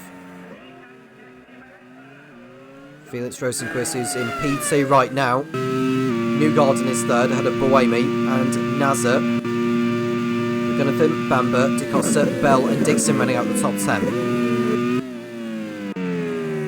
There we see Verlin running a little bit too deep, ahead of Rafael Marciello. We've got a pit stop at HRT. McLaughlin comes in. Rosenquist does so, as does Newgarden. And Buemi also... No, Buemi stays out. Buemi is into the lead of the League 1 Anderstorp Grand Prix after starting from the back of the grid. And there is Giovinazzi going through on Kyle Kirkwood for position. Advances into the pits as he's made that overtake as Giovinazzi. So the order now is Buemi, Nazar, Raghunathan, Bamber,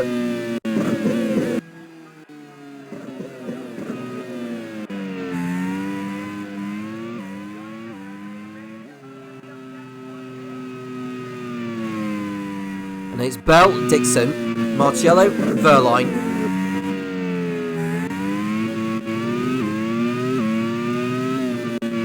Kvyat is running in 10th place right now.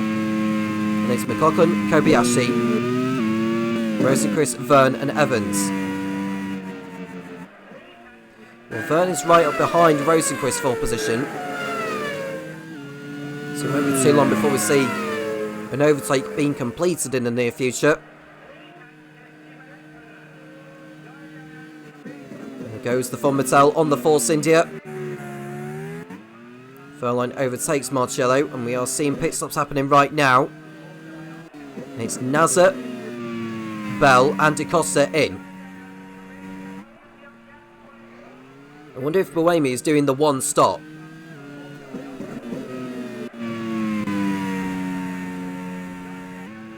Dixon, who's already pitted, is the highest of all those. He's running in 4th place. And then we see Rosenquist going too deep into turn 2 ahead of Jean-Eric Verne. He'll be fancying his chances in a moment. A couple of drivers out of the race so far. Nicholas Latifi and Shane van Gisbergen. Rosenquist on home turf, drifting his way through the carousel. And I don't think he exactly had that in mind before the race had started.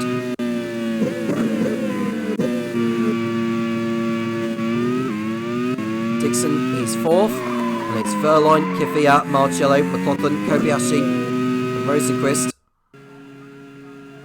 Inside the top 10, Vern waiting to pounce right now. That's like 2 mistakes he's made in the space of 3 corners for Rosenqvist. That's going to give Werner a good opportunity to tuck up behind and complete an overtake into the Nora curve, which is where Ragunathan is heading through now. And Buemi picks in at the end of lap 19.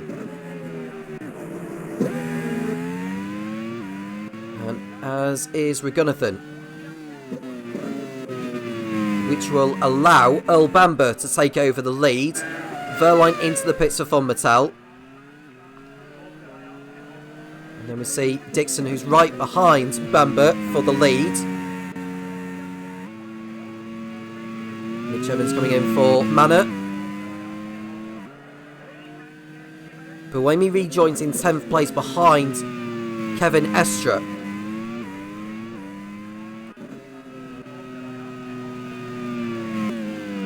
And we see Marcello continuing on there in the Force India, drifting his way through turn 1.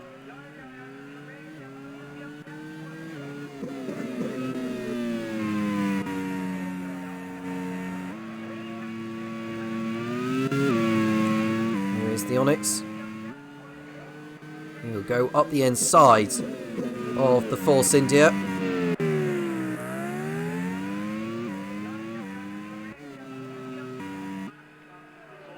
McLaughlin in 4th.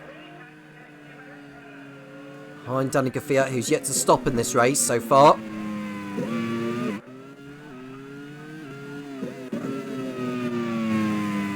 Lap 20 is done. It looks like Earl Bamber has been overtaken by Scott Dixon for the race lead. So Bamber's time at the front didn't last. Buemi goes in too deep, and that's going to allow Kyle Kirkwood to close in. Kirkwood has already stopped in this race, and Buemi is going to lose a position to the Arrows. That mistake at the last turn cost him dear. And now Bamber staying in touch with Dixon despite being overtaken. He knows that Dixon is due into the pits again before this race is over. Buemi coming back on Kirkwood into turn number 3.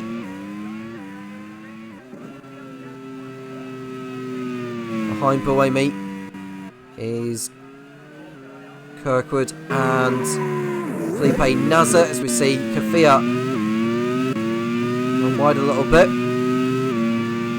But no drama.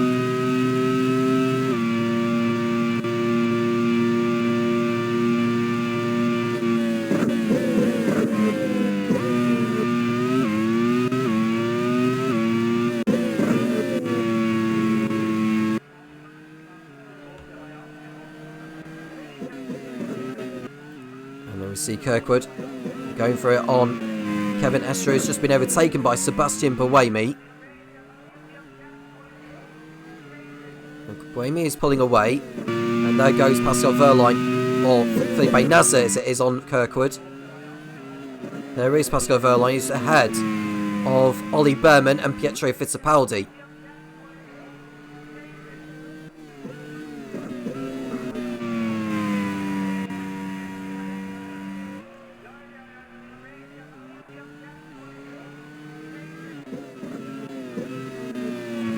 Lap 22. Earl Bamber in P2, ahead of Scott McLaughlin, behind Scott Dixon.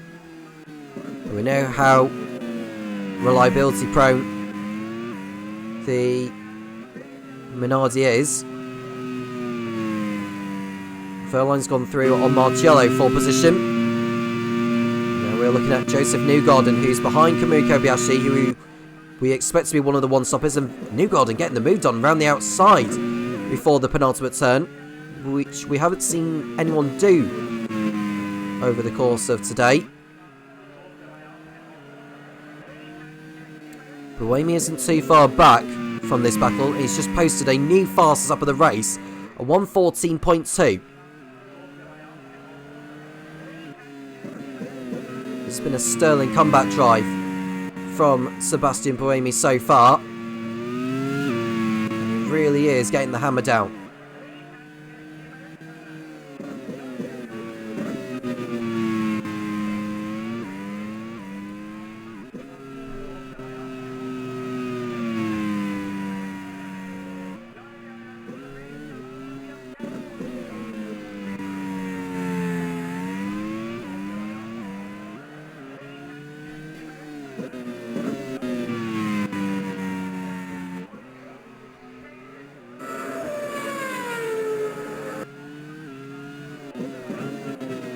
Dixon in P1.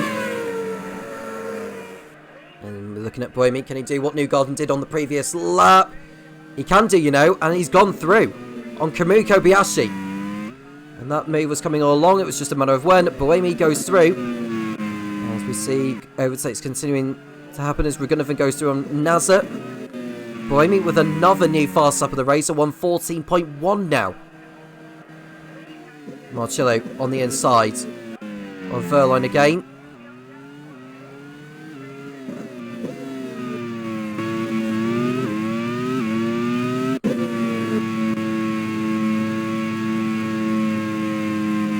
Buemi behind Newgarden. 1 second is the margin.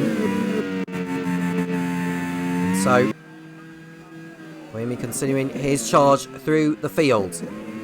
Rosenquist is just going in front of Danny Kvyat. He's pulling away.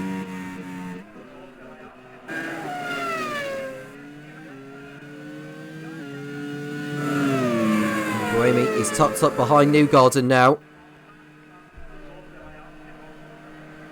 As they continue to go down that back straight, Dixon's still continuing on. As we see Raghunathan go for it on Kevin Estra.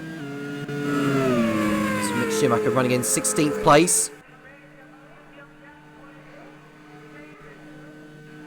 And Buemi with another new fast up of the race, a 1:14 dead. Absolutely flying is Buemi.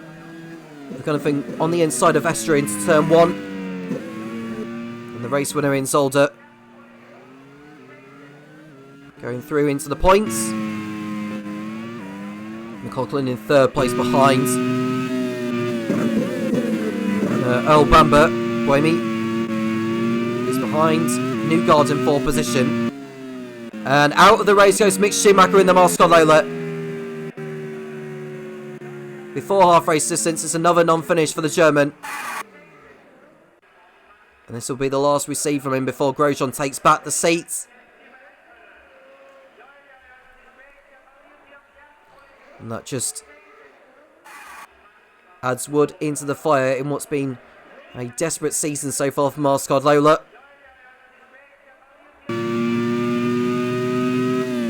There's Scott Dixon. And Buemi's still behind Newgarden.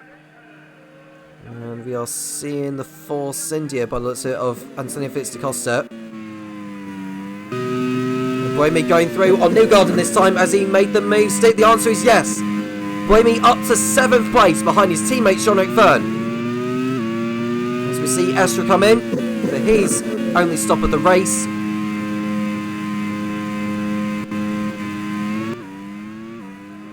Bamber in P2.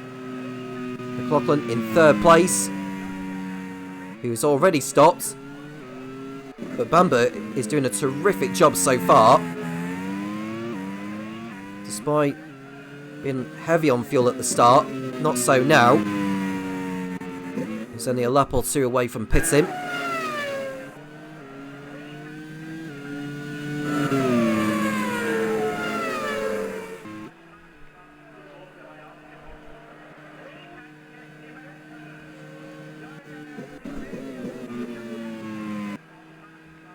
And there is Verne battling it out with Kvyat. He heads through. And I don't think it'll be too long before Buemi follows through at the same time unless Kvyat pits in now. Verne goes through into 5th place. Bell on the inside of DaCosta. What about Sebastian Buemi? He's got through on Kvyat at turn 1.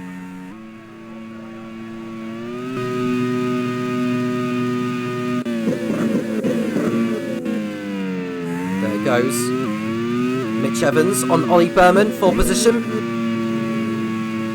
Giovinazzi is coming up behind the Simtek.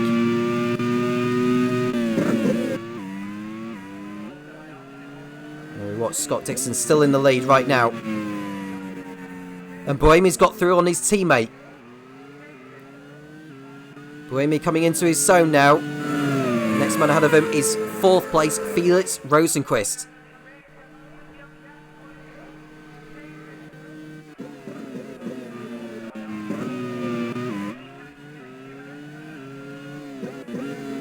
Some effort today from Sebastian Buemi. We watch Newgarden on the outside of Kvyat.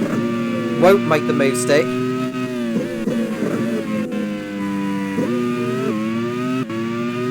And Kvyat goes in. Oh, there's been a collision involving DaCosta and Kirkwood on the back straight. A massive, massive crash. And that's because DaCosta's blown up on the back straight before the penultimate turn. Kirkwood went one way. Oh, that's clumsy from DaCosta. All 4 wheels off the Arrows. And Kirkwood's tenure within the Arrows team continues to go from bad to worse. I'd imagine DaCosta will pick up a race ban for that. And a disqualification from this race. Oh, that's just dangerous. Very lucky as well there weren't any cars directly behind Kyle Kirkwood.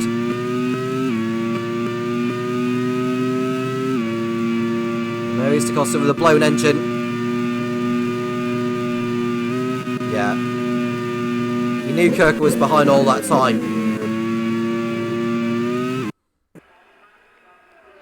Kirkwood retires. DaCosta will be out of the race in a moment as well. In fact, DaCosta's just come into the pits, I think. No, he hasn't. No, he hasn't. He's continued on. But he's going to be disqualified from the race and banned for the next round in Zhuhai. And there it is. Confirmation from race control. DaCosta took out Jules Gounon in Zolder earlier in the season. And he'll be sitting out the next race in Zhuhai. And imagine that Jack Aiken will fill in for him, as he did so in Montjuic Park. So it's 2 more gone from this race. Mitch Evans going through on Pietro Fittipaldi for position.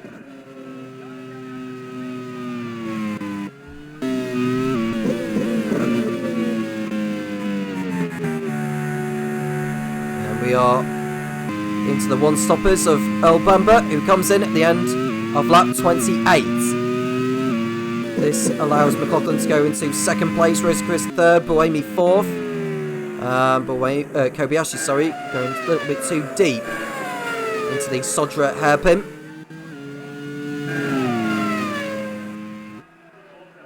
The only car behind Kobayashi is Kevin Estra in the Onyx. 21 cars still going. 5 out.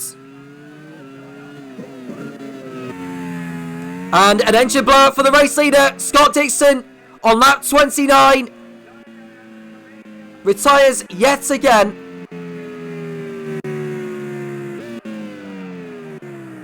And you can see the wheels falling off the wagon as he pulls off. An engine problem puts Dixon out. And that is him out of the championship running for sure. He will not retain his title this time around.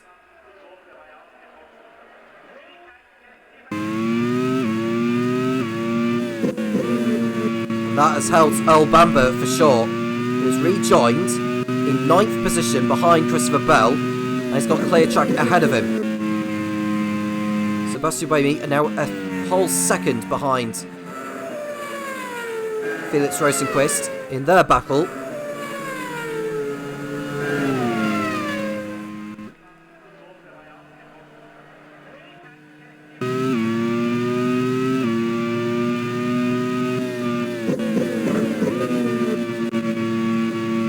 Of a second between Rosenquist and Buemi.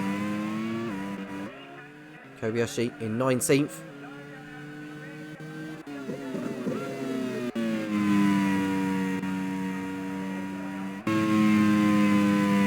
Scott McLaughlin for HRT in the lead. He's yet to taste victory in the Grand Prix World Series as the Kiwi.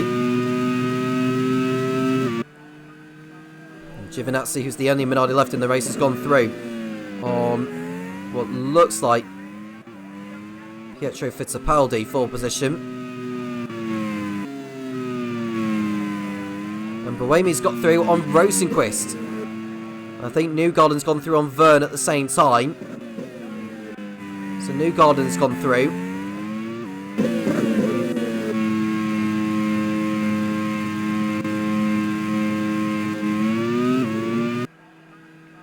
And then we see Verline fighting it out with Marcello. It goes up into 11th position, but remember Verline does have that 30-second time penalty for the collision with Antonio Giovinazzi on the opening lap of the race.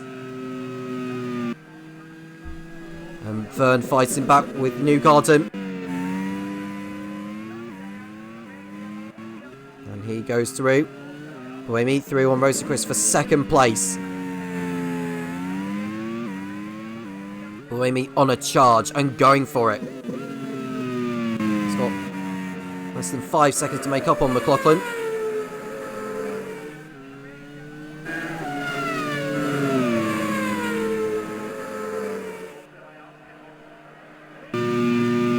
Now, if Buemi was to win this race, this would go down as probably the greatest comeback drive in Grand Prix World Series history. Last to the win. If you remember at the season finale in Laguna Seca a couple of seasons ago, Scott Dixon was at the back of the field at the start, and he came back to finish 2nd to take his first Grand Prix World Series cycle.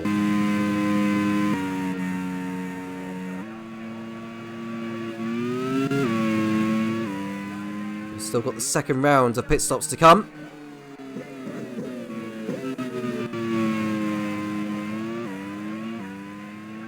Sebastian Buemi 4 seconds behind McLaughlin now, continuing to close in.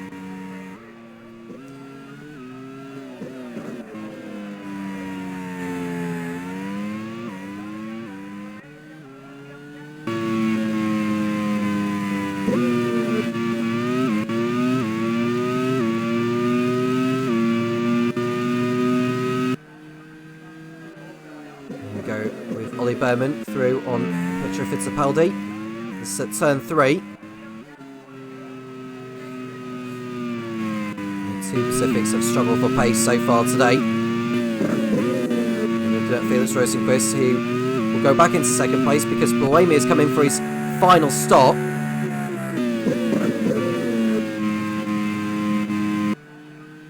Verne stays out, unsurprisingly. Garden stays out. Bell comes in. Buemi will drop behind Bamber. Can he get out in front of Vantor? Probably not, to be honest with you. In fact, he does get out in front of Vantor. He's well clear of him. Now, Buemi will be on the fresher tyres compared to Bamber. Given the blistering pace we've seen from Buemi today, he's got a great chance of winning this one.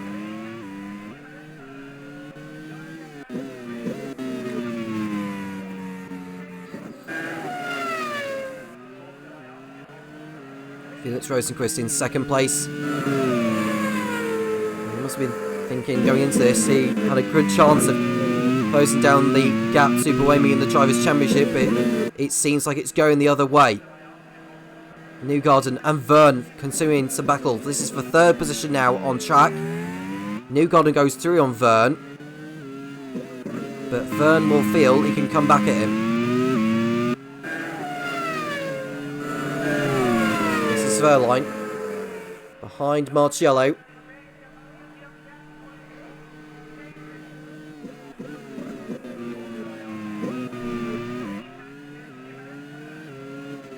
And Verne has got back through on Newgarden at turn 1. And Ollie Berman has retired from the race in the Simtek. Don't know what's happened to him. It doesn't look like he's collided with anyone there. Oh, he's had a spin, that's why. And the wheels come off. Syntech's season goes from bad to worse. Berman out of the race. Goes no further.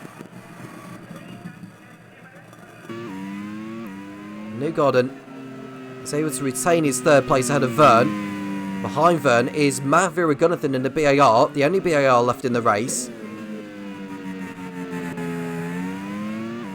Now, out of all those in the relegation zone, we've got Felipe Nasser who's running in 6th, having a strong race. But Lawrence Van Tor running in the points as well.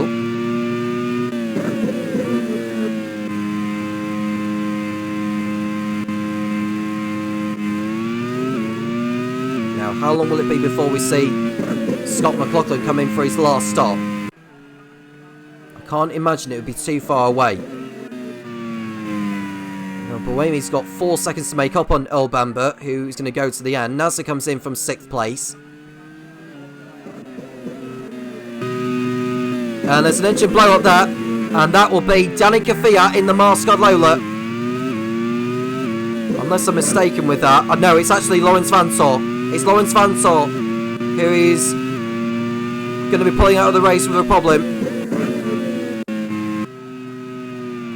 We need to go to that because that's quite significant in the relegation battle. There he is, Lawrence Van Tor out of the race in the Onyx.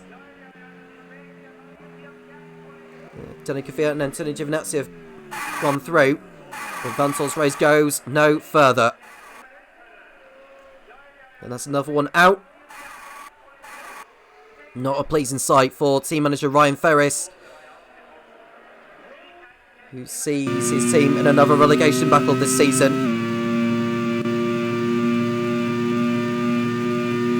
And Scott McLaughlin is now in from the lead. What does Rosenquist decide to do? I think Rosenquist has stayed out. Newgarden comes into the pits. Gunnafan's got in front of Vern, albeit briefly. Well, I say briefly, they're both in the pits. There goes Brendan Hartley on his teammate Pietro Fittipaldi. That's for 17th position. So these pit stops now have allowed Rosenquist to stay out. Bamber will be in the net race lead. Buemi will be in 3rd place. Will be in a net 2nd place. As Rosenquist is expected to pit in again before this race is over. But Scott McLaughlin's pit stop has seen him come out behind Buemi. And imagine this battle is going to rage on. Now, Earl Bamber, who had a really shocking time of it in the last 3 races, could all of a sudden end up winning this one, giving him a chance in the championship race.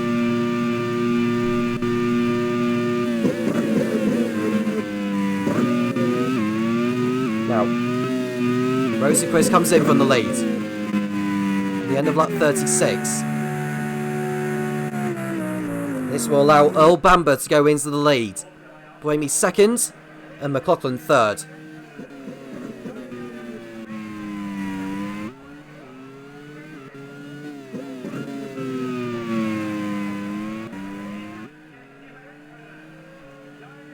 Rosenquist has done his stop now and he'll rejoin in 4th place. Marcello comes in the Force India.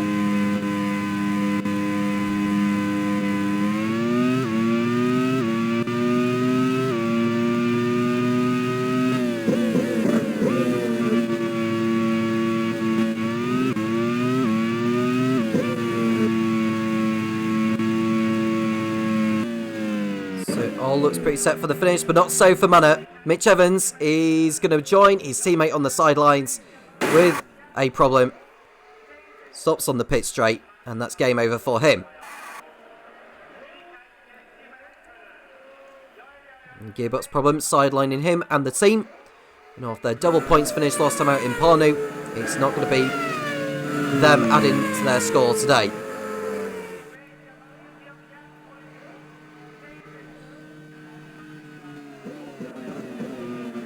The gap between Bamber and Buemi has come down to 2.1 seconds. We'll see what the gap is when they cross over the line. 1.9. The gap is coming down gradually.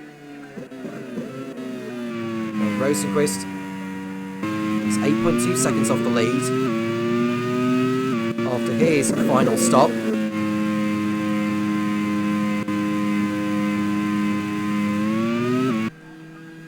There goes Christopher Bell on Kamui Kobayashi for 8th place. And HRT's race continues to go from strength to strength.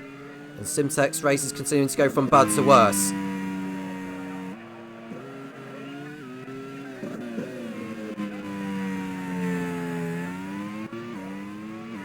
Now, with Danica Fiat up in 5th place, which is a much needed boost for Mascot Lola. And if they stay where they are, and with the positions as they are, they will remain behind Fomitel, but will continue to pull further away from Pacific. They will be within 10 points of safety after this race, with 5 races still to go.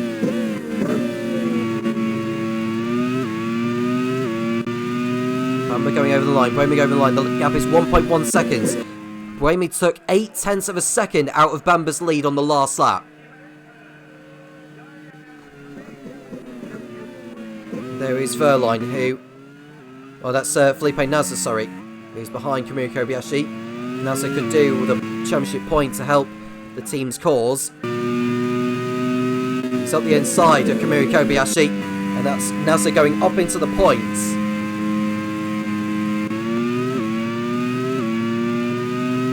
Now Buemi, who's within a second of Bamber on this lap, might be able to tuck up into the slipstream on the back straight and have a go.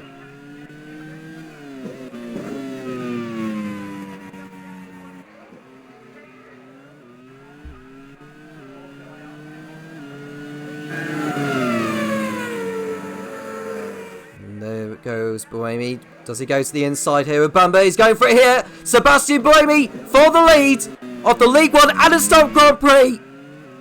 And he has done it. Sebastian Buemi from the back of the field has come through and taken the lead with 13 laps remaining. What a drive it has been from the Swiss. It's not over yet as Matafiri Cunningham comes into the pits for his final stop. In fact, he only just came in a few laps ago, did Regunathan.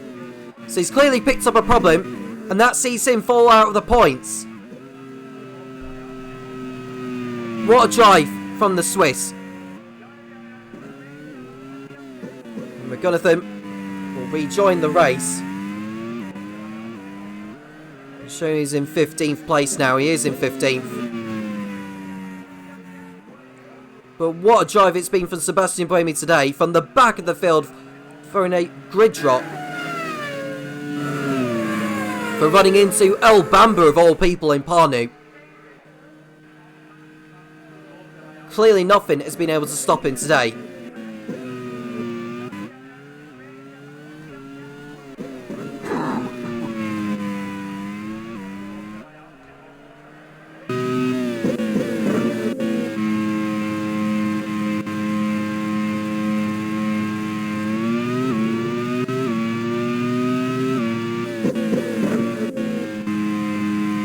Bamber is second, McLaughlin third. Rosenquist closing in on McLaughlin.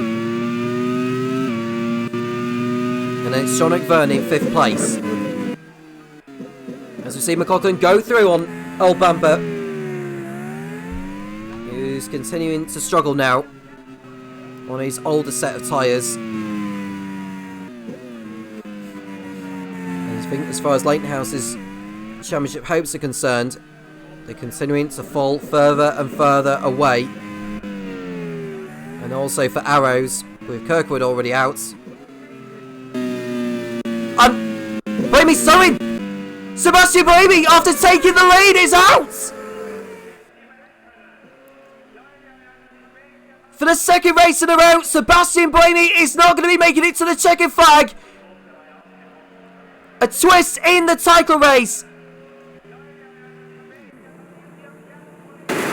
A sensational drive has ended on the 41st lap. Sebastian Buemi retires from the League 1 Anderstorp Grand Prix And Scott McLaughlin for HRT is into the lead. And no one saw this coming. And there goes Newgarden up the inside of Danica Fiat for 5th place. Well, that has changed hands, hasn't it?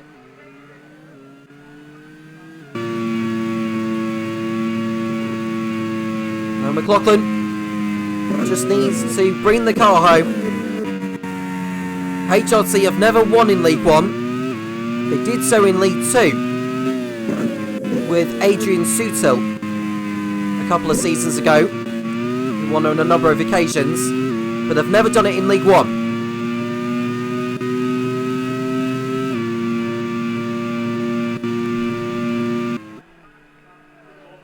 So McLaughlin is in the lead. Bamber's 2nd. Rosenquist is 3rd for Arrows. Jean-Luc Verne is 4th. Newgarden is 5th. Danica Fiat is 6th. Christopher Bell is 7th. Felipe Nazar is 8th. Kamui Kobayashi is 9th. And Kevin Estra is inside the top centre as we see Christopher Bell trying to get through on Danica Fiat for 6th place. But he's got Felipe Nazar looming him down.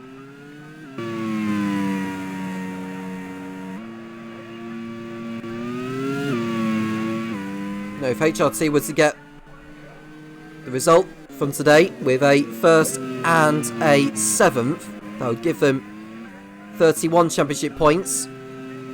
They were closing on Arrows. Move further away from Syntec, Force India, BAR and Minardi. And Giovinazzi, who has had to come into the pits at the end of lap 1 for a new rear wing, might be able to scrape a point out of this after all. There goes Christopher Bell on Danica Fiat for position.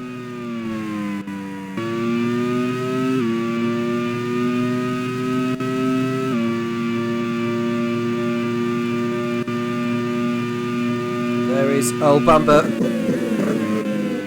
running in 2nd place. It's given the likes of Rosenquist, Verne, Newgarden and Bamber and McLaughlin a chance in the championship race.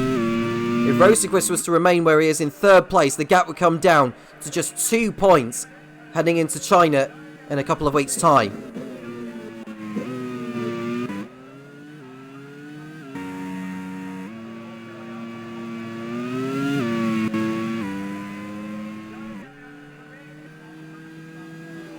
Nasser heading through on Kafia into turn 1. That's an important move there for Nasser. And Kafia is continuing to struggle now. He really is struggling. They really need to get these points, do Marscalella and Von Mattel. Pacific are going nowhere at the moment. I think for the next upgrade window, Kevin McMullen will need to put all of his budget on power to maximise his chances. Now we've got a battle for 2nd place as Rosenquist is tucked up behind El Bamba. And if he pulls off this overtake, it could be into the lead of the championship by the end of this. At the inside goes Felix Rosenquist through on El Bamba for 2nd place. An important move in the title battle as Rosenquist goes through.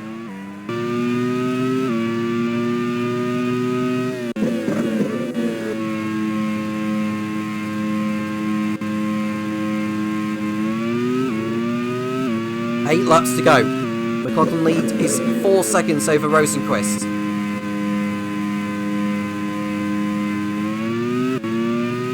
Giovinazzi is 3 seconds off Kevin Estra and a championship point.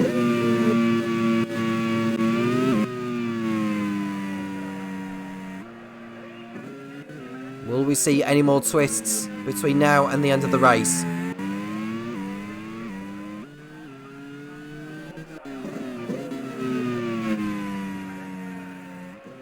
Felipe Nazar in the Von Mattel running in 7th behind Christopher Bell. He's 6 tenths off him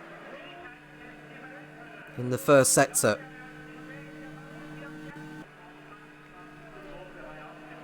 You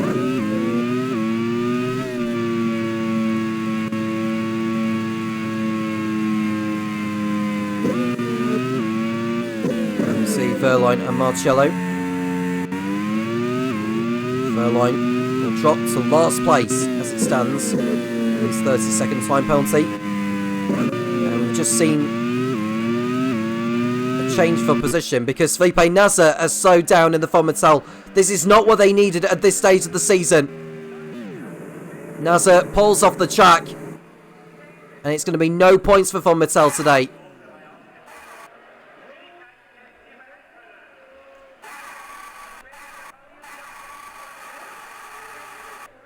Kobayashi and Estra have gone through, as is Giovinazzi, who's 1.5 seconds off Estra. He's into the points now, is the Italian.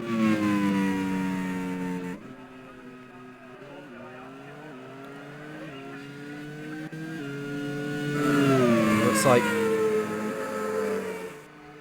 Tony Kafir is going to get 6 championship points coming in the way of Marscott Lola, which is what they need. They need these points.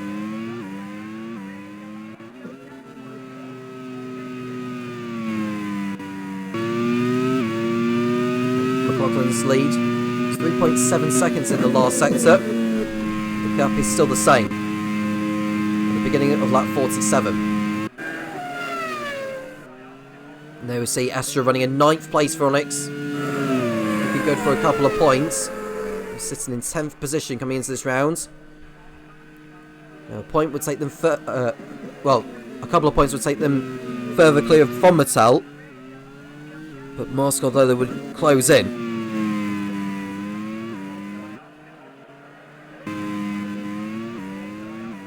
El Bamba looking good for 3rd place now in the Leighton House. There goes Ragunathan on Verline for position.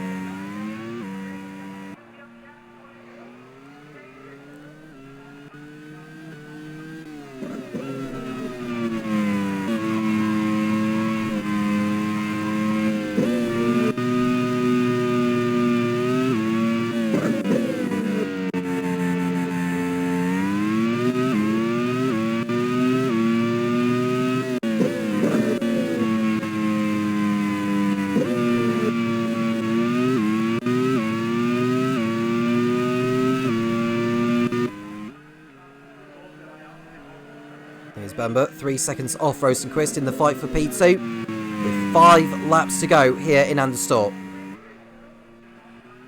Rosenquist is 5 laps away from taking back the championship lead by a single point. Well, I say by a single point.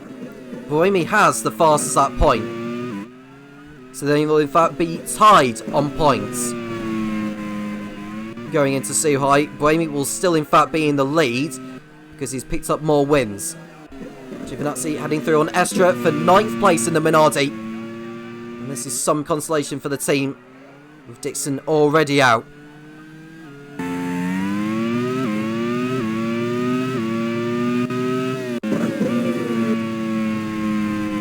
Jonic Verne, by picking up a 4th place finish, he'll go on to 99 points, which will see him maintain his 3rd place in the championship. But of course the gap will be down a lot closer. McLaughlin's win. We're moving on to 86 points. And this will be the first win for HRT this season. Their first in League One. The last victory they picked up was courtesy of Adrian Sutil in Estoril in Portugal. Rosenquist in P2.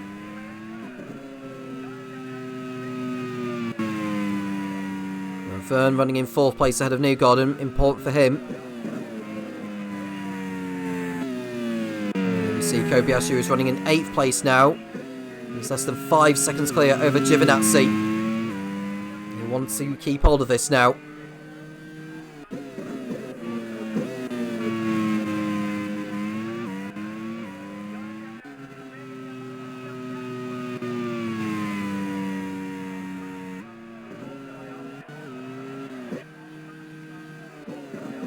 El Bamba in P3.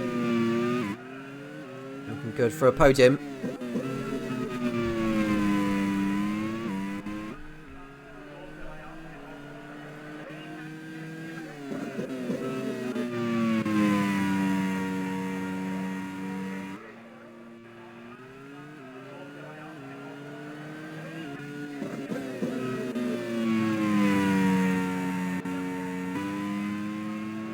Rosenquist running in second place with 3 laps remaining here. The gap is 3.1 seconds between him and McLaughlin. At least Rosenquist will finish on the podium at his home event,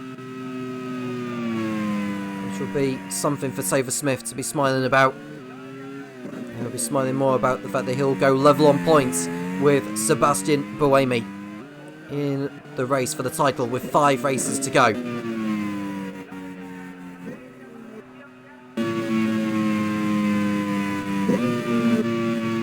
But looking good for P3 as we see McLaughlin go through here on Kevin Estra. This is for the last point, and he's taking it there, has the Indian. And so Onyx look as though they're not going to be coming away with any points now as McLaughlin begins the penultimate lap. Rosenquist has got the gap down by another 10th.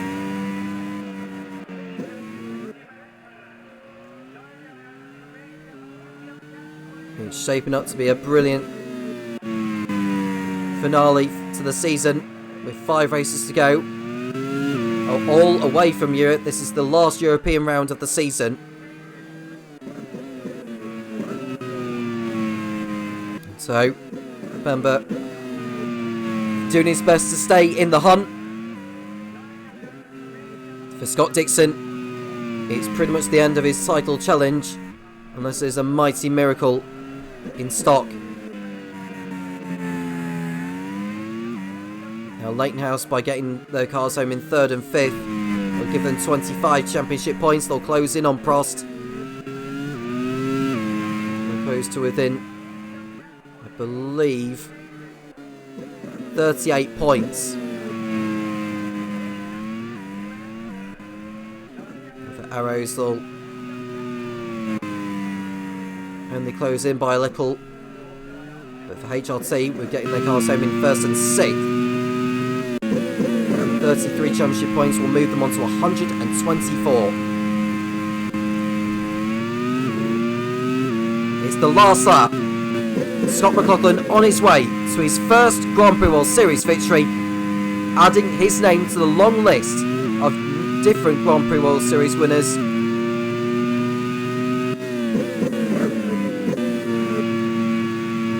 Another new name is going to be added. Rosenquist will move level on points with Sebastian Buemi at the top of the Drivers' Championship. Today, it's all about Scott McLaughlin, who's done everything right to put HRT back on the map. And he's thrown himself within the reckoning of becoming the Grand Prix World Series Drivers' Champion this season. He's got 2 more corners to head through, and he'll see the checkered flag and the HRT crew out on the pit wall ready to celebrate. Scott McLaughlin exits the last corner, heads over the line to win the League 1 Anderstorp Grand Prix. It's the first time on the top step of the podium for the Kiwi of Scott McLaughlin. Felix Rosenquist is second on home turf ahead of Earl Bamber. Sean Fern brings the only Prost home in 4th place ahead of Joseph Newgarden. And we've got Christopher Bell. 3 races out of 3, he has scored points. Danny Kvyat, 7th for Marcel Lola, again in the points. Kamiko Bayashi 8th. And Tony Giovinazzi from the back of the field after pitting at the end of lap 1 is 9th. Mervyn Gunnavan will be 10th ahead of Kevin Estra. Rafael Marcello is 12th. Pascal Wehrlein, with his 32nd time penalty, will drop into last place, with Pietro Fittipaldi promoted to 13th ahead of Brendan Hartley. But it's a win for Scott McLaughlin for the first time in the Grand Prix World Series. He stands on the top step of the podium here in Anderstorp. On home turf, Felix Rosenquist comes home in 2nd place ahead of Earl Bamber. Sean McFern 4th for Prost ahead of Joseph Newgarden. Christopher Bell in the points again in 6th, as is Danny Kvyat in 7th, with Kamui Kobayashi 8th and Tony Giovinazzi 9th for Minardi, and Matthew Gunnavan, after his race ban, comes home in 10th position.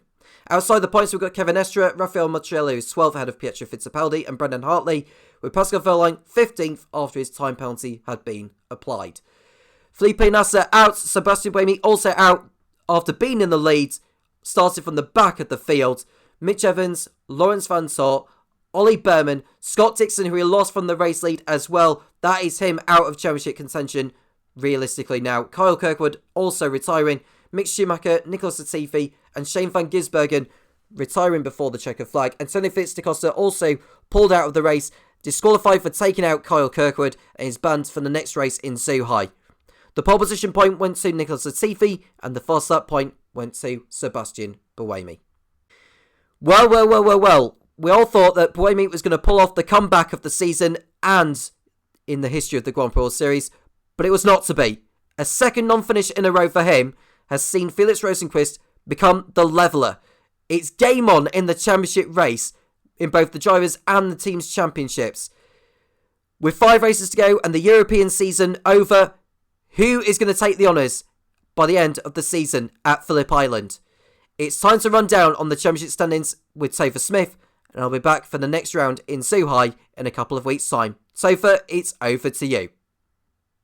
Another race winner. Huge congratulations to Scott McLaughlin for taking his first Grand Prix World Series victory and HRT's first since Adrian Sutil at the Season 2 Estoril Grand Prix. It's been a long time coming for the HRT team and they are finally back on the top step again. But what has this race done to the championship standings? Well, it could not be closer at the top. Sebastian Buemi, his 1 point ensures that he is level on points with Felix Rosenqvist with only 5 rounds left to go this season. Jean-Eric Verne hangs on to third on 89, while Scott McLaughlin's victory today moves him up to fourth on 86 points and within a shout of taking the title this season. Joseph Newgarden and Earl Bamber, the two Leighton Houses, 5th and 6th in the points, ahead of Kamui Kobayashi, Mahavira Kunathan, Raffaele Marcello and Scott Dixon rounding out the top 10. As far as the teams are concerned, Prost moves into the 200 points range, ahead of Leighton House on 162, who have closed the gap a little bit today, but Prost still the favourites for this title. Arrows are third at 139 ahead of HRT on 124. Could they get themselves into the top 3 by season's end? They're certainly going to make a good go of it after today's victory. Simtech up to 5th on 92 ahead of Force India on 84. Minardi and BAR both on 81 ahead of Manor on 45 and Onyx on 42, while Fometal, Mastercard Lola and Pacific still occupy the bottom 3 positions. Well, it's been another day of amazing action here in Anderstorp. Sweden has absolutely delivered on the promise of this track. I hope you all enjoyed it at home, and we can't wait for the final few races of the season. Next time we head to Asia and the Zhuhai circuit in China, the first time that circuit will be on the Grand Prix World Series calendar. We hope you join us next time, but until then, I'm Topher Smith. Take care.